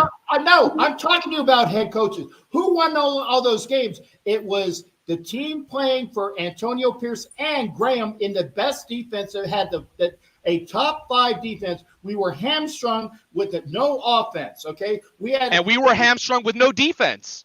Well, so what's your argument? I mean, What's your I argument? will say there are some very similar traits to the 2 arguments you guys are making about your team. I mean, come on, man. I'm just trying to get it. One happens to be I defense. will say this though. Who the fuck did you bring in? You brought in Harbaugh, and we'll see what he does because we'll see. But we know what we got. Well, he's already done more than Antonio Pierce has. So what is your point with him? What has Harbaugh done? He's been to a Super Bowl. What has Antonio Pierce done? And he fucking lost. So and what has Antonio Pierce done? He's been to Super Bowl. He won a fucking Super Bowl. As a head coach? As a head coach? Player. Are we seriously going to talk about coordinators winning Super Bowls now? Are we seriously doing this? I'm talking about a player winning a Super Bowl. He knows what it's done, what needs to be done That would about be that, winning a man. Super Bowl. Okay, and he won a Super Bowl, ass fuck. As a player. As a player. Does that have anything to do with head coach at all? Did Tom Coughlin help him out? Tom Coughlin's on staff. What about Marvin Lewis? What about Joe Hey, Philbin? I will What say about- Tom what Coughlin about- went to Jacksonville and was supposed Okay. to revitalize that. Well, how'd that pan out? Point being is that Tom Coughlin's won a Super Bowl. Marvin Lewis has made a Super Bowl defense. Are they your head coaches? They are on staff, motherfucker! Listen! Are they your head coach? Rich, bye. That's all I care about. We're Bye. talking about head coaches right now. I can You know go what? fuck about offensive and defensive coordinators. Is he your coach? Patriots says it best, dude. They won't stop. Oh, man. All right. So I think with regards to kind of that piece there, as I was kind of getting at, obviously, when you're passionate about your team, you're passionate about your team, and it is what it is. But I think there's a few things that are important. One is, as you're embarking on a journey, as any head coach is when they take over a team, you run several risks. As any team, I don't care who it is, I don't care who the coach is, I literally don't care. One is the head coach can have the best intentions, but if the front office undermines the head coach, they're screwed. Okay, so that's one. And then number 2 is the one thing I do agree with you 100%, Robert, is you see this quite a bit actually with second-year head coaches. You saw this with some of the best head coaches actually, which is the best head coaches in the NFL level when they get to that next level or that second year. It's how they adapt. Like it literally, how do you adapt? How do you change? How do you maneuver within the league? And so, for example, AP, if I'm not mistaken, and again, any Raiders fans in the chat, please correct me if I'm mistaken in terms of where I get the record. I believe he had a 500 record. I believe AP's total record for his block of time coaching for the Raiders. I think it was an even 500. I think it was like 4-4 or 5-5, something to that effect. And so he certainly turned their year around because their season was looking rather bleak, and he definitely turned the Raiders organization around.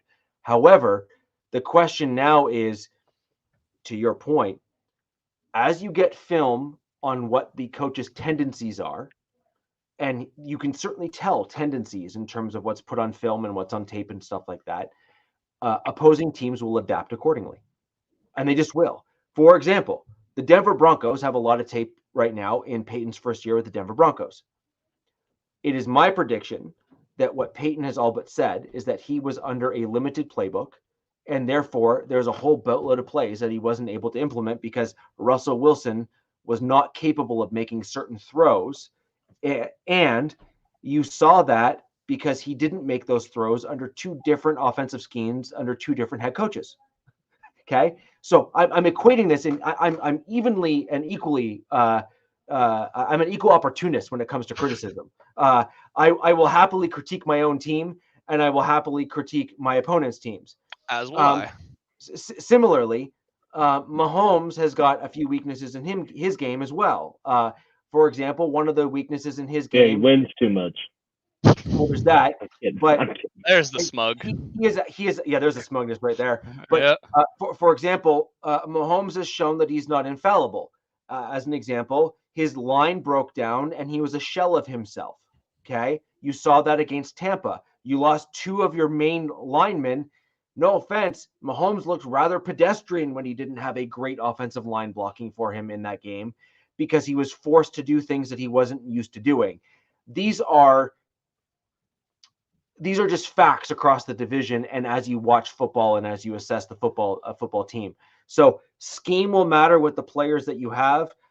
Front office will matter with the teams that you have. And in addition to that, adaptability, once you put game film out there, is going to also matter in terms of how you succeed or how you don't succeed. Andy Reid has been a great example of an adaptable coach. He's got a bunch of stuff that just works, and he's like, I dare you to beat me. But then every game or two, he mixes in a few extra plays. And he just churns through them, and you're like, where did that come from? I hadn't seen that before. That's new. And Bill Belichick, by the way, was infamous for implementing those sorts of things and encouraging his offensive coordinators to do the same thing. So the question here is, can and will AP make those same adjustments for the Las Vegas Raiders? Will he take what worked under the McDaniels offense?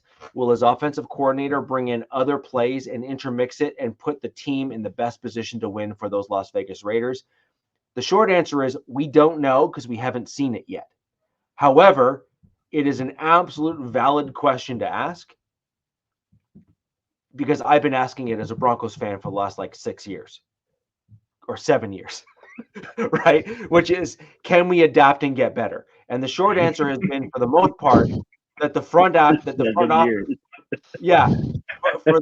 front office, the answer is no, because they've been undermining a lot of their head coaches by drafting flash and whiz and bang and not drafting substance. And that is kind of what I've been talking about, drafting linemen, D-line, offensive line, linebackers, competent wide receivers, that kind of stuff. Those things all matter for a football team to succeed, but you can't just draft the guy that you think is great. You have to draft the guy that is great for your vision, for the direction that your team is moving in. And all of those things all have to fit. And frankly, if we're going to be quite honest and blunt with ourselves within the AFC West, the Kansas City Chiefs have been the best at doing that because they have a vision for their team in terms of how they want to play and why they want to play that way. And they got Super Bowls and wins in the division to prove it. Okay? It's this is not rocket science as far as I'm concerned in terms of assessing the circumstances situation. Now, each of our teams, myself with the Broncos, Robert, yourself with the Chargers, and Captain's Raiders, we all hope that we are finally, or have finally, put ourselves in situations where we have our coach, we have the front office, and we have the vision now to be able to then dethrone the Kansas City Chiefs you with Harbaugh, my team with Peyton, and obviously the Raiders there with AP. The question is, have we actually done it, and are we in fact moving in that direction? Yet to be seen. We don't know, and we just don't have enough. We don't have enough to know enough in order to make a true assessment of that.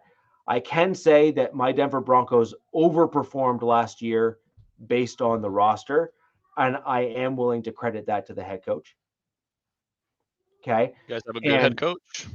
And good coaching can overcome a poor roster if you know how to put people in the right position to win, which is exactly what I was getting at earlier. So we will wait and see if the draft picks that the Raiders picked fit the mold and direction of the team, or did they undermine the head coach's direction, and will that set the team back just because they have a mismatch? We just don't know, right? We don't know. Absolutely. But overall, though, I thought every team had a pretty solid draft. Yeah, I agree. Except the Falcons. Even with the Knicks picks and like the Bowers picks, like those are still, those quality players that can absolutely pan out. And it may not be an offensive lineman or the way you wanted to rebuild, but I didn't think any of the teams made a pick that you're like, why the hell did they do that? Like you got why. Like obviously Bo Nix, huge run on QBs. Like Peyton decided he needs a guy he wants to mold, right? Or Bowers. The potential top 10 pick falling out of the top 10, like any team's going to be like, we need to take, we need to think about this guy. but anyone outside of Atlanta didn't make you go, what the hell are they doing? Yeah, everybody had a pretty solid draft. I think we all did pretty well overall. I think the Raiders had a pretty solid draft. JPJ in the second. That's an insane pick for them. That was amazing in terms of value for the draft. I did not have that on my draft day bingo card. No. I thought that was an amazing pick for the Raiders, and I hate to see them getting such a good player at such a value position in the draft. Yeah. That really was excellent. I do think that the Raiders, the reason why I was so shocked that they went tight end there in the first was if they had got the right tackle in Fuaga and gotten JPJ, to me that sets that line up for 4 years, 5 years down the road, even longer than that, maybe longer if they all stay healthy and whatnot. And to me, even if AOC 4 doesn't work out, like even if he doesn't start taking those next steps with proper protection, even if that's true, you've got a line in front of any quarterback that you then bring in who pretty good not to blow up. Got to get glazed. Oh man. Dang. But yeah, no, it was, and I just thought too with the Bauer, like what a good security blanket for a QB. And how many good offenses have we seen that have had two good tight ends? I know we talked about the potential of Bowers going to the Raiders. I think when Angelo was here, and I even said you look back at like Gronk and the other guy that we won't talk about, or Cap going all the way back to the 70s. Like there's been a long history of successful offenses with two tight ends, and so I get from that aspect of let's build around AOC4, and if he's not the guy, then we can be aggressive at the right time to bring in the guy.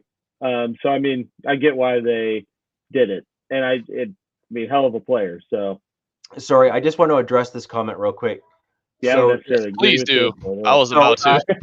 So DJ Raiders, most of the Raiders folks here know me well enough to know me well enough. I kind of think the comments here is out of line, and two, I think it's actually factually inaccurate. Robert was discussing football. He was talking about head coaches. He was talking about transitionary elements. He was talking about a tremendous amount of football focused elements there. And I understand that as fans of our respective teams, we all want our teams to succeed.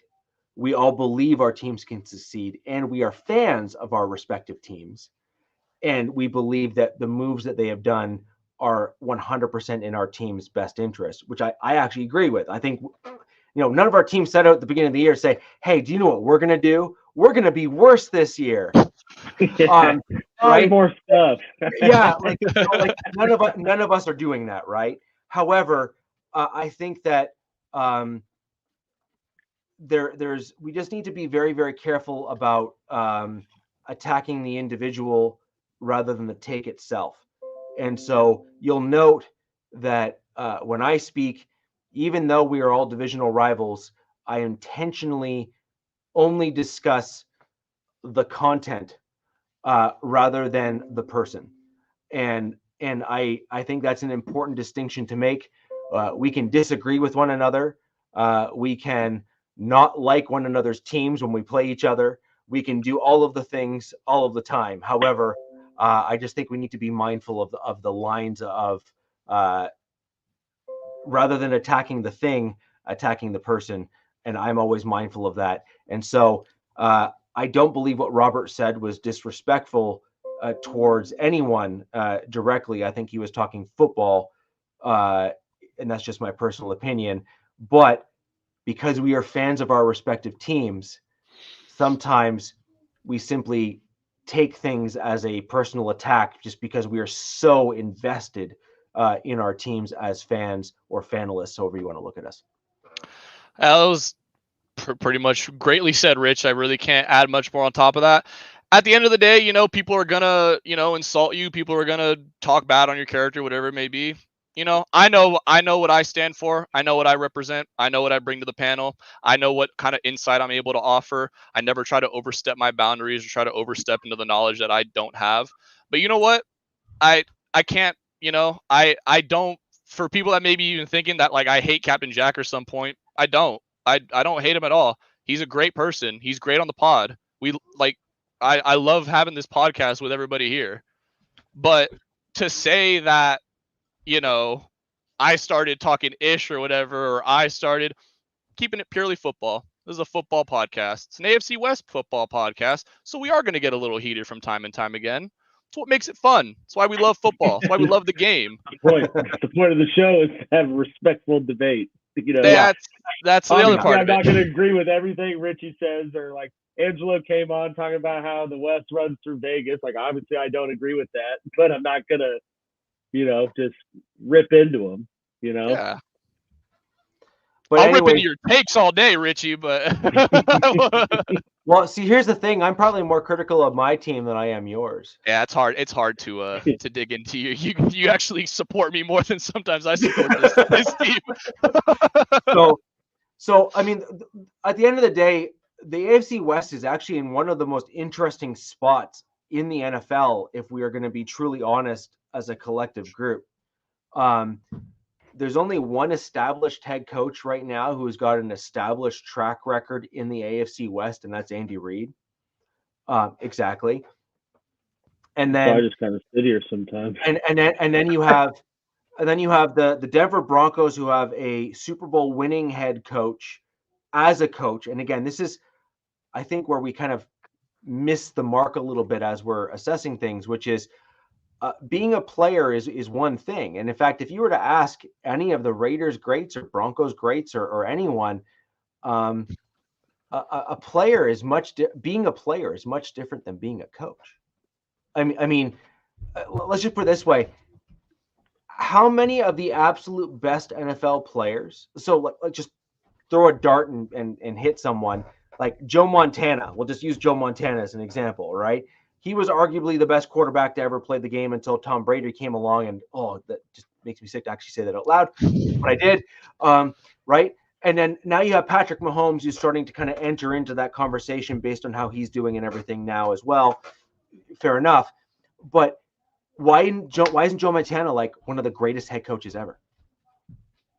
Right? Like what? Yeah. Like why isn't he just like the pinnacle of all things amazing in the NFL?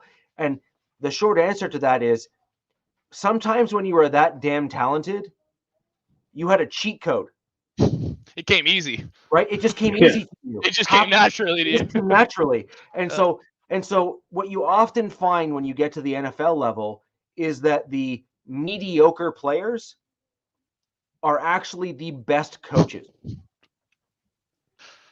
DZ, were you a were you a all-star in high school? Yeah.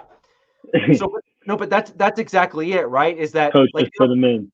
like look at John Elway, for example, right? I was just, as the Like, GM. look at John Elway, okay? The dude is a cannon. Like, he actually hurt people's hands. Like, he broke hands with the football.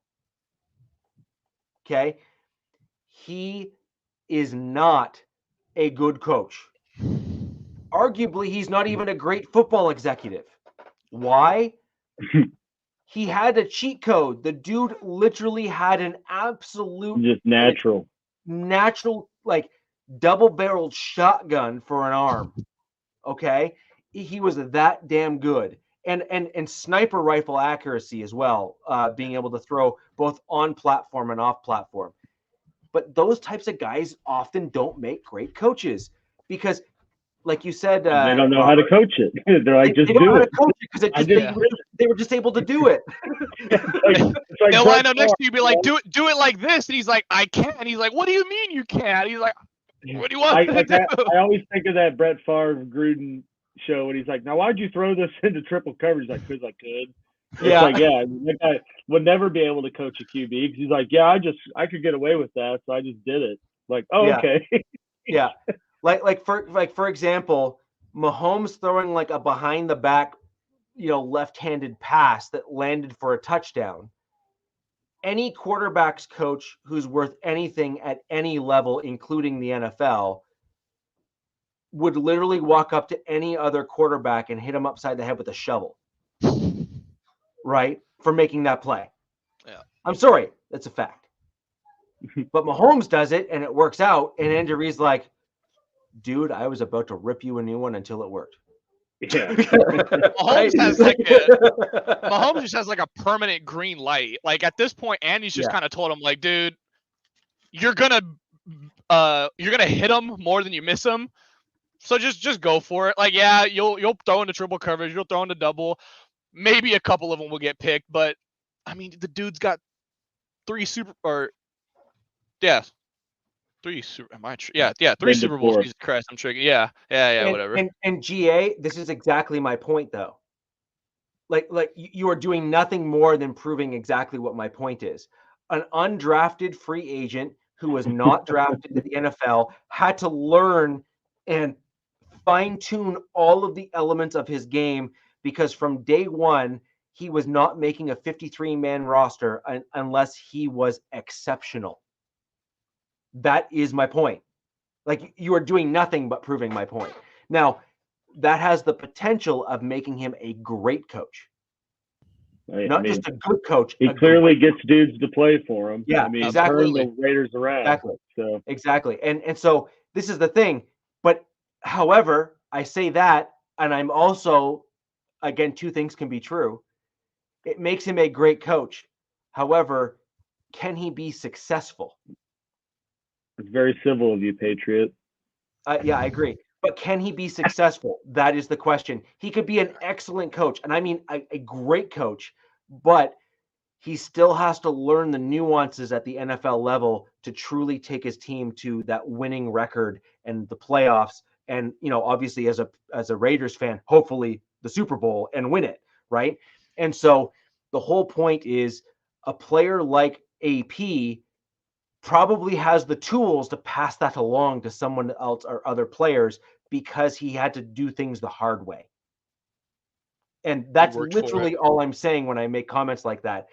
Elway probably makes a trash coach. Without a doubt. I don't even think that is a debate. We saw how he constructed a roster. Yeah. I can only imagine how it'd be trying to implement that roster. Exactly, right? And now here's the thing. Now, who made a great coach? Kubiak. Gary Kubiak. So, and why did Kubiak make a great coach? Because he had like half the talent that Elway actually had naturally. But in order to even get to that level, he had to learn everything. Yeah. And I mean everything. And in turn, because he couldn't do things naturally, and because he had to learn every nuance in the game, it made him a great head coach. And he was a Super Bowl winning head coach as a result. That is so true, DC. Now, DZ, Oh my here's the god. problem. Here's the problem I have with that. Are you talking the vanilla and chocolate or the mint? Oh man. The mint. Gotta be the Thin Mints, man. This is important. This is an important. The peanut butter. What's the peanut butter ones? Oh, the peanut butter ones are the bomb. Oh yeah. I love. Those Thin Mints in a freezer, man. Thin Mints in a freezer. Oh yeah. Dude, we got this custard place in town. Well, I think actually it's getting national now, but they make like concrete with Thin Mints in it. Oh, Ooh. it's straight Sir. diabetes. So, anyways, Right, as we look back and assess the draft, I was hoping we'd have a kind of a Raiders placeholder here to kind of provide comments here as well. But as we assess where we've landed without talking about our UDFAs, those are also important. And ladies and gentlemen, we are going to speak about our UDFA signings next show. Oh my fucking god. Maybe. GA, you're mistaken. You're mistaken. Zach Wilson will manage the Girl Scout moms in the other room as the meeting takes place, not the Girl Scout group itself. Let's just make sure we make a distinction here. And GA, Zach's gonna be getting his own kind of cookie. moms and their moms' friends, because that's really the way he rolls. So that video I look, sent you. Look, if you're gonna do the thing, you have to own the thing. So This is true. So, but anyways, I'm sending it to him. He'll like that. I'm just gonna speak to my Broncos. I'm gonna throw to you, Robert, and Alex. I'm gonna kind of toss it over to you at the very, very end here. Obviously, the team to beat is the Kansas City Chiefs within our division. So the only way to come out on top is to beat the Chiefs. I'm not fully convinced that my Broncos have done enough this offseason to truly move the needle enough to really be in that kind of conversation. I'm curious as to where you think your team has landed compared to the Chiefs. That's what matters. Well, man, comparing it to the Chiefs, that's a tall task. The only thing I can say about the Chargers and the Chiefs is that when both starting quarterbacks are there and both teams are relatively healthy, the games are very close. Regardless of the Chiefs winning about 85 to 90% of them, they're very close. We always play them close. Even when we had a terrible head coach in Staley, we still played them close. And basically almost every game was down to one score, overtime. Like, we always play them close. So I don't think we're going to sweep them by any chance. I think we'll split. I expect us to split with everybody in the division. That's kind of just what I expect every year, though, because the division games are always so, I don't want to say coin toss, but they're always so impossible to predict. Yeah, not happening easy. I wish.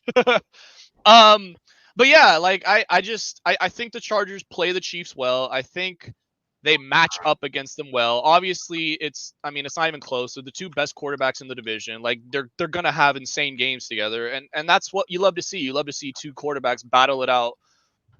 We saw that. It's great we get them in both the same division, but we saw that, with other great quarterbacks. I'm not going to name names because then people are going to be like, oh, you're comparing Herbert to the... No, I'm just saying the matchups between the quarterbacks are great. We love watching it. It's great football. That being said, as far as how close we are to the Chiefs, I still think if I'm going to put it in terms of wins, I still think we're a solid 4 or 5 wins away from the Chiefs. I think that's fair. And this is what I'm saying is the Chiefs, I think, as of this year, they're still they have made the right moves too many years in a row, including this one. Yep. This is the problem, right? Yeah, this is the issue. This is the issue. How do the other teams come back in the division when the one team that's so good just keeps right? And until the Chiefs do the thing and miss on the thing, right? So Alex, I'm sure you agree with me on this too, which is like, all right, you target your tackle. If the tackle fails and looks like trash, well, now all of a sudden you have a weak spot on your team that you spent a premium pick on or something like that. And then all of a sudden you're in this like, whirling dervish to try to fix it.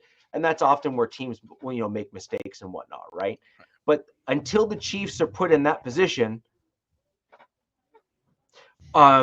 fingers crossed, naturally, I don't see you guys not walking away or running away with the title until you guys make those mistakes. Yeah, I mean, I think pretty much at this point, as smug as it sounds, I mean, Chiefs are on top until someone dethrones them, right? Like, I mean, 7 straight years of winning it. I mean, it's pretty much they're on the top looking down until someone can take them out. Which, I mean, that being said, they lost to the Broncos last year. They lost to the.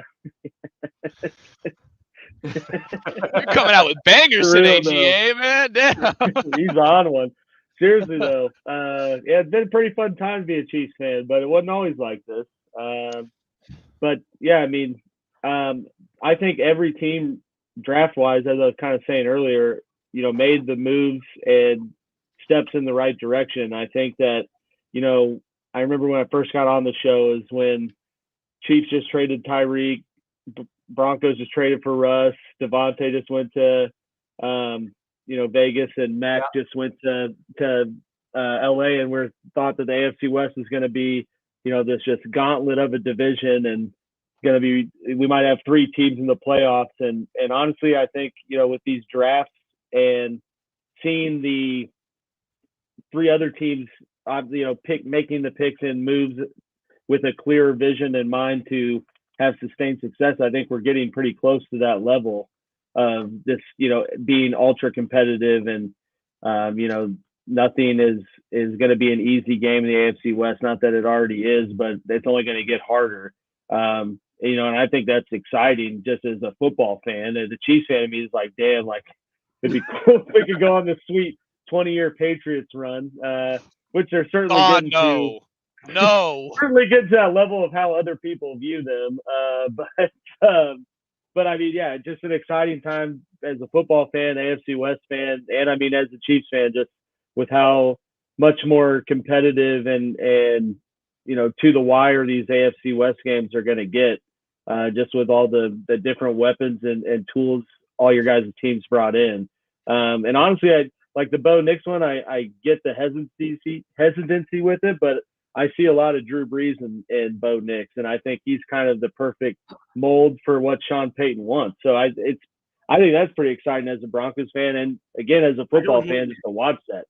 No, I don't hate Nix. That like I know that, but no, I'm not saying you do, but like obviously, I mean, even me was like, damn, I knew Richie really wanted Fuaga. Well, I mean, just the optics of the draft, they kind of had to take him. Seeing Fuaga go to the Saints was like, oh, thank God. Right after the run. So I mean, this kind of gets back into how the Chiefs were developed, and as I've mentioned in other podcasts, is the Chiefs developed their offensive line surrounding Alex Smith. You drafted some other offensive playmakers like Hill and Kelsey and some other guys, and then you realized that you needed to level up at the quarterback, and you guys identified Patrick Mahomes as the dude that you felt was the level up at the quarterback, and you were right.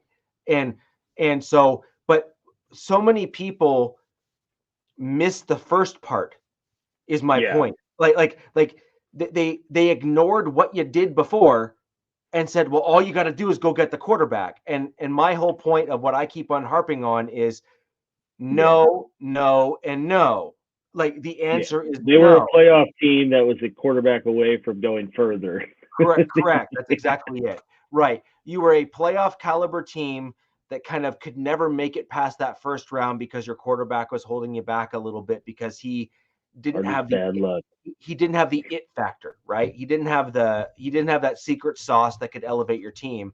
And then you ended up with Mahomes, Who's and got the it factor times now he's basically defines what it factor means, right? So Mahomes has a better winning percentage when behind by 10 points than Joe Burrow does just as a whole. That's terrible. Yeah, I saw some insane stat too, and this is what's so infuriating about the Chiefs is because they are never out of a game. They could be down 21, 28 points, and and nobody will ever look at them and be like, "Oh yeah, they're done. They're not coming back." That's never the case, and that's such a terrifying thing to worry about as the opposing fan. The Chiefs, I think Mahomes' record when he's trailing by at least 10 points or something is it's 12 and something stupid ridiculous. It's really ridiculous. The rest of the league is 2 and 30 something combined. Like it's just not even fair. This dude is not only is he the best QB, it's marginally, or I'm sorry, not marginally. The gap is so gigantic between the next best and him. It's what are we doing? but that's my point though, right? Which is there's only really one way of beating or competing against a guy who is that much better, or at least has he has the tools that maybe your quarterback doesn't. So for example, you need to overpower the offensive line. Yeah. So, and you need to focus on what their weaknesses are on the offensive line. There's a few that KC has. For example, they don't handle bull rushes well. Right? So how are you going to manage that? Well, you need to get really strong, powerful dudes. Great. Well, guess what division is lacking strong, powerful dudes? AFC West. Okay? Sorry, not sorry. And so, and then the other one is their tackles have always been good but not fantastic. They've had serviceable tackles, but not league elite level, but certainly better than most. And then they've been able to kind of work with that because they have a quarterback who has very good instincts when it comes to kind of where and how he needs to go and do things, right? But these are all things that our division has to contend with. The Chiefs have already contended and sorted it out. Our teams collectively as a whole need to make the adjustments required in order to compete against the Chiefs. None of our teams have done well enough. The Raiders, to their credit, got a dude by the name of Max Crosby. The guy's an animal. Beast. Okay? He's an absolute beast. However, they have struggled for most of the time to pair him with someone to allow a team to not just double him and kind of prevent him from getting into the backfield. And so we all have our weaknesses, and we need to do better as a collective division if we're going to dethrone the Chiefs. But anyways, guys, we have a ton of content to kind of get into as we start edging into the season here. Next week's show, we're going to cover our undrafted free agents class. My Denver Broncos have had a unique and storied history as it pertains to undrafted free agents, which I think is an important thing to highlight for next week's show. We also have going to have some interesting takes in terms of where guys fit in, both undrafted and drafted guys that we're going to start to get into. And then shortly thereafter, we get right into rookie mini camps where we get to start seeing some of these new and shiny toys that our teams have get on the field. How do they look? How do they not look? That kind of stuff. Zach Wilson, calm down. Yeah. It's playtime. Yeah. So we'll wait and see what happens there, and we'll go from there. But we have some really interesting kind of content coming up that we're going to delve into. And for all of you that are joining us tonight, you can click those like buttons on every channel. That would help us greatly. Other channels are down below in the description of the video here. It just allows us to reach more people just like you. And if you're joining us after the fact, thank you. If you have questions, leave them in the comments down below, and we will do our best to reach back out and get in touch with you. But ladies and gentlemen, until next week, where the West Side is the best side. Peace.